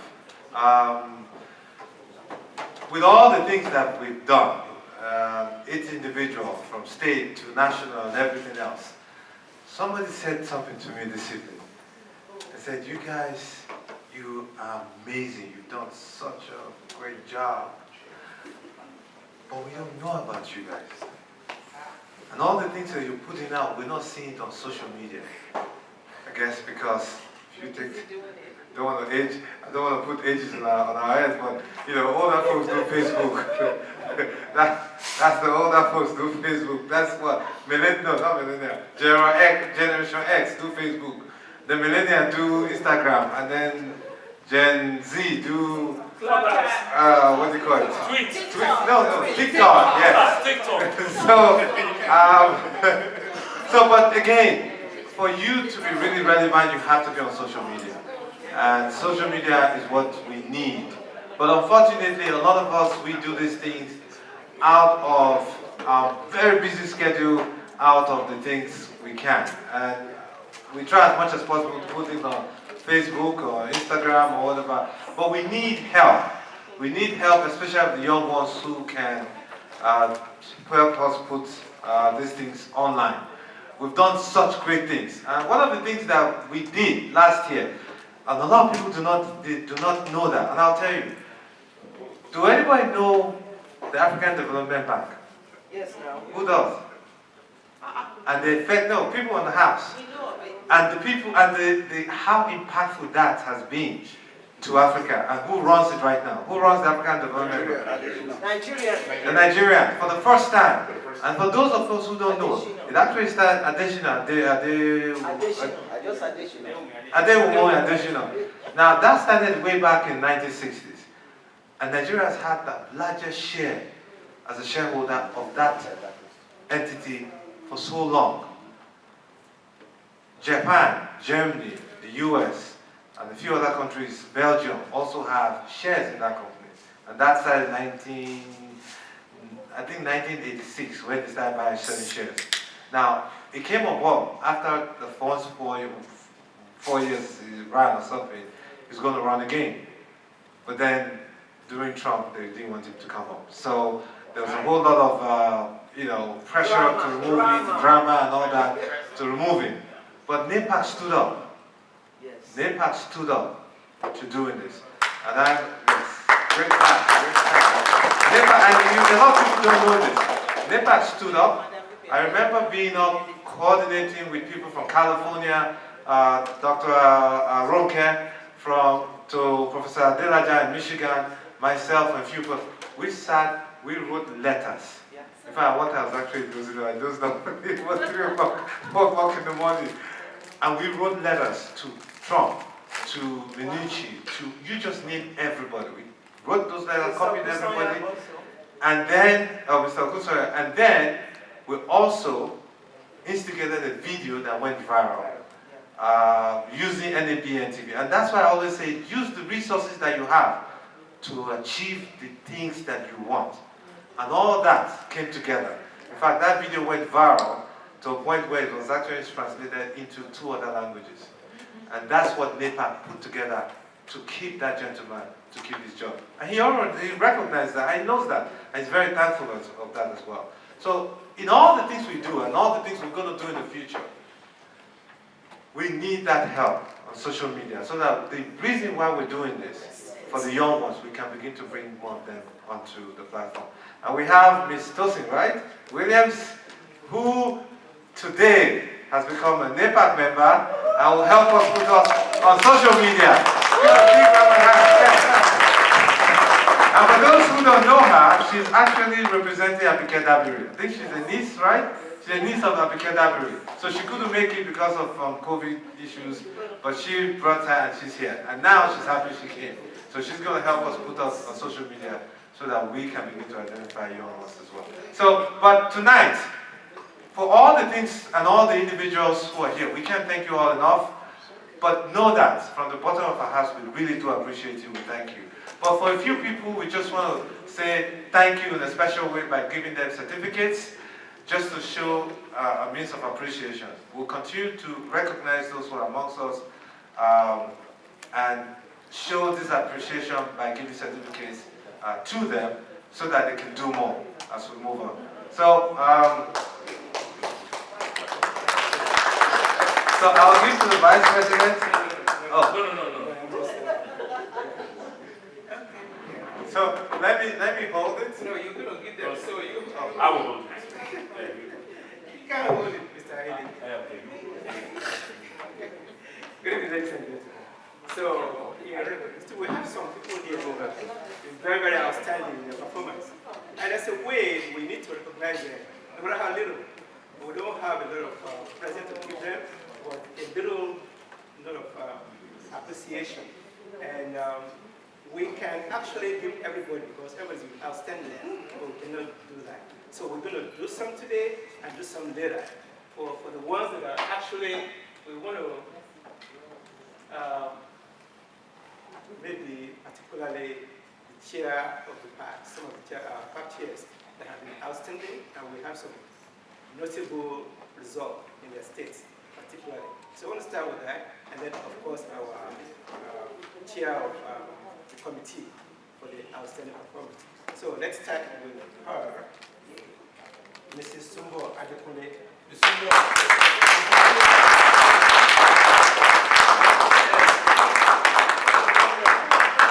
Adekunle, I know your other name is Sumbo. Yes. Or should we ask your husband? Bosimola Olasumbo.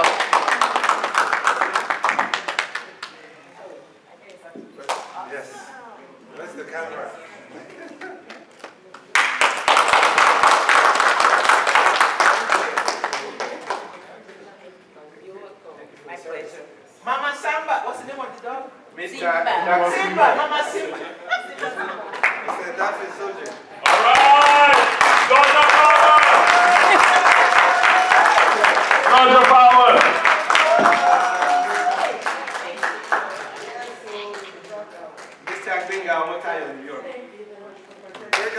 He's very upset too. If I have to take that word back. New York, you can represent New York, Anybody from New York? New York and the the house. new director was here. Yeah, he was just here. They went to bed. Okay, we'll say that. Dr. Veronica Fekwe. All right, Dr. B.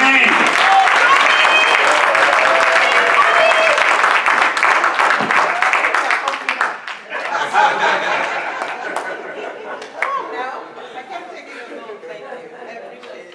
Thank you so much.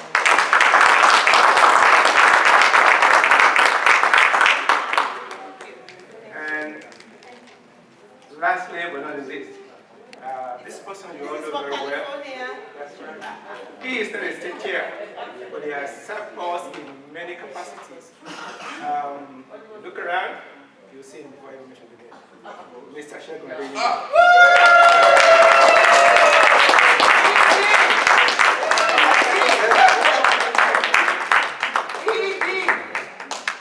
All right.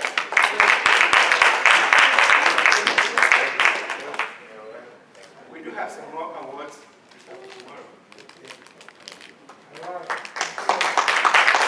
Well, great. We have come together for all great things and for all great times. But it's time to... Hallelujah. Good night. Just one quick announcement. If you guys are not tired, no, it's not. Go home. If you're not tired, Buka 3, which did our dinner tonight, they have a live band.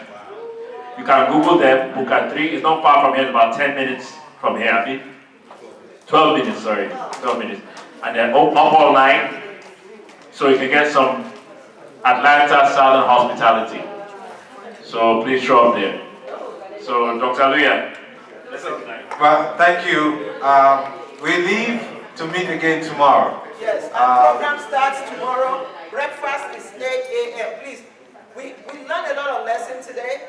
We started late, and so a lot of things dominoed into the other.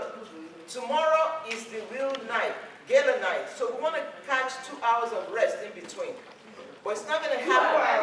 3 hours. All right. 3 hours. 3 hours. Some put in more cosmetic works than the others. I know. So we also have a program in the daytime where we have Starts at 9 a.m. Please. very cerebral and intellectual, yes. Where we will come discuss and see what we can talk about building a future, especially for leadership, because that's what we are.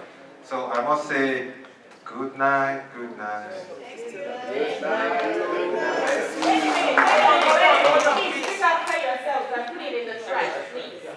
And also, if we're going to attempt to send the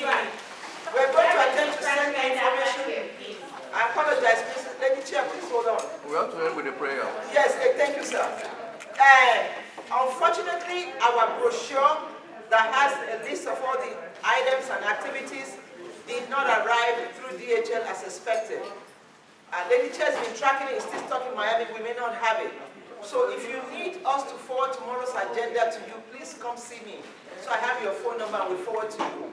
Okay, because nobody must miss this. Please, we have to be on time. We'll put it on NAPAC's. This is tomorrow's. Yeah, but no, the agenda. The agenda. Well, we'll put it on all the different platforms anyway, so on WhatsApp and all that. So, good night.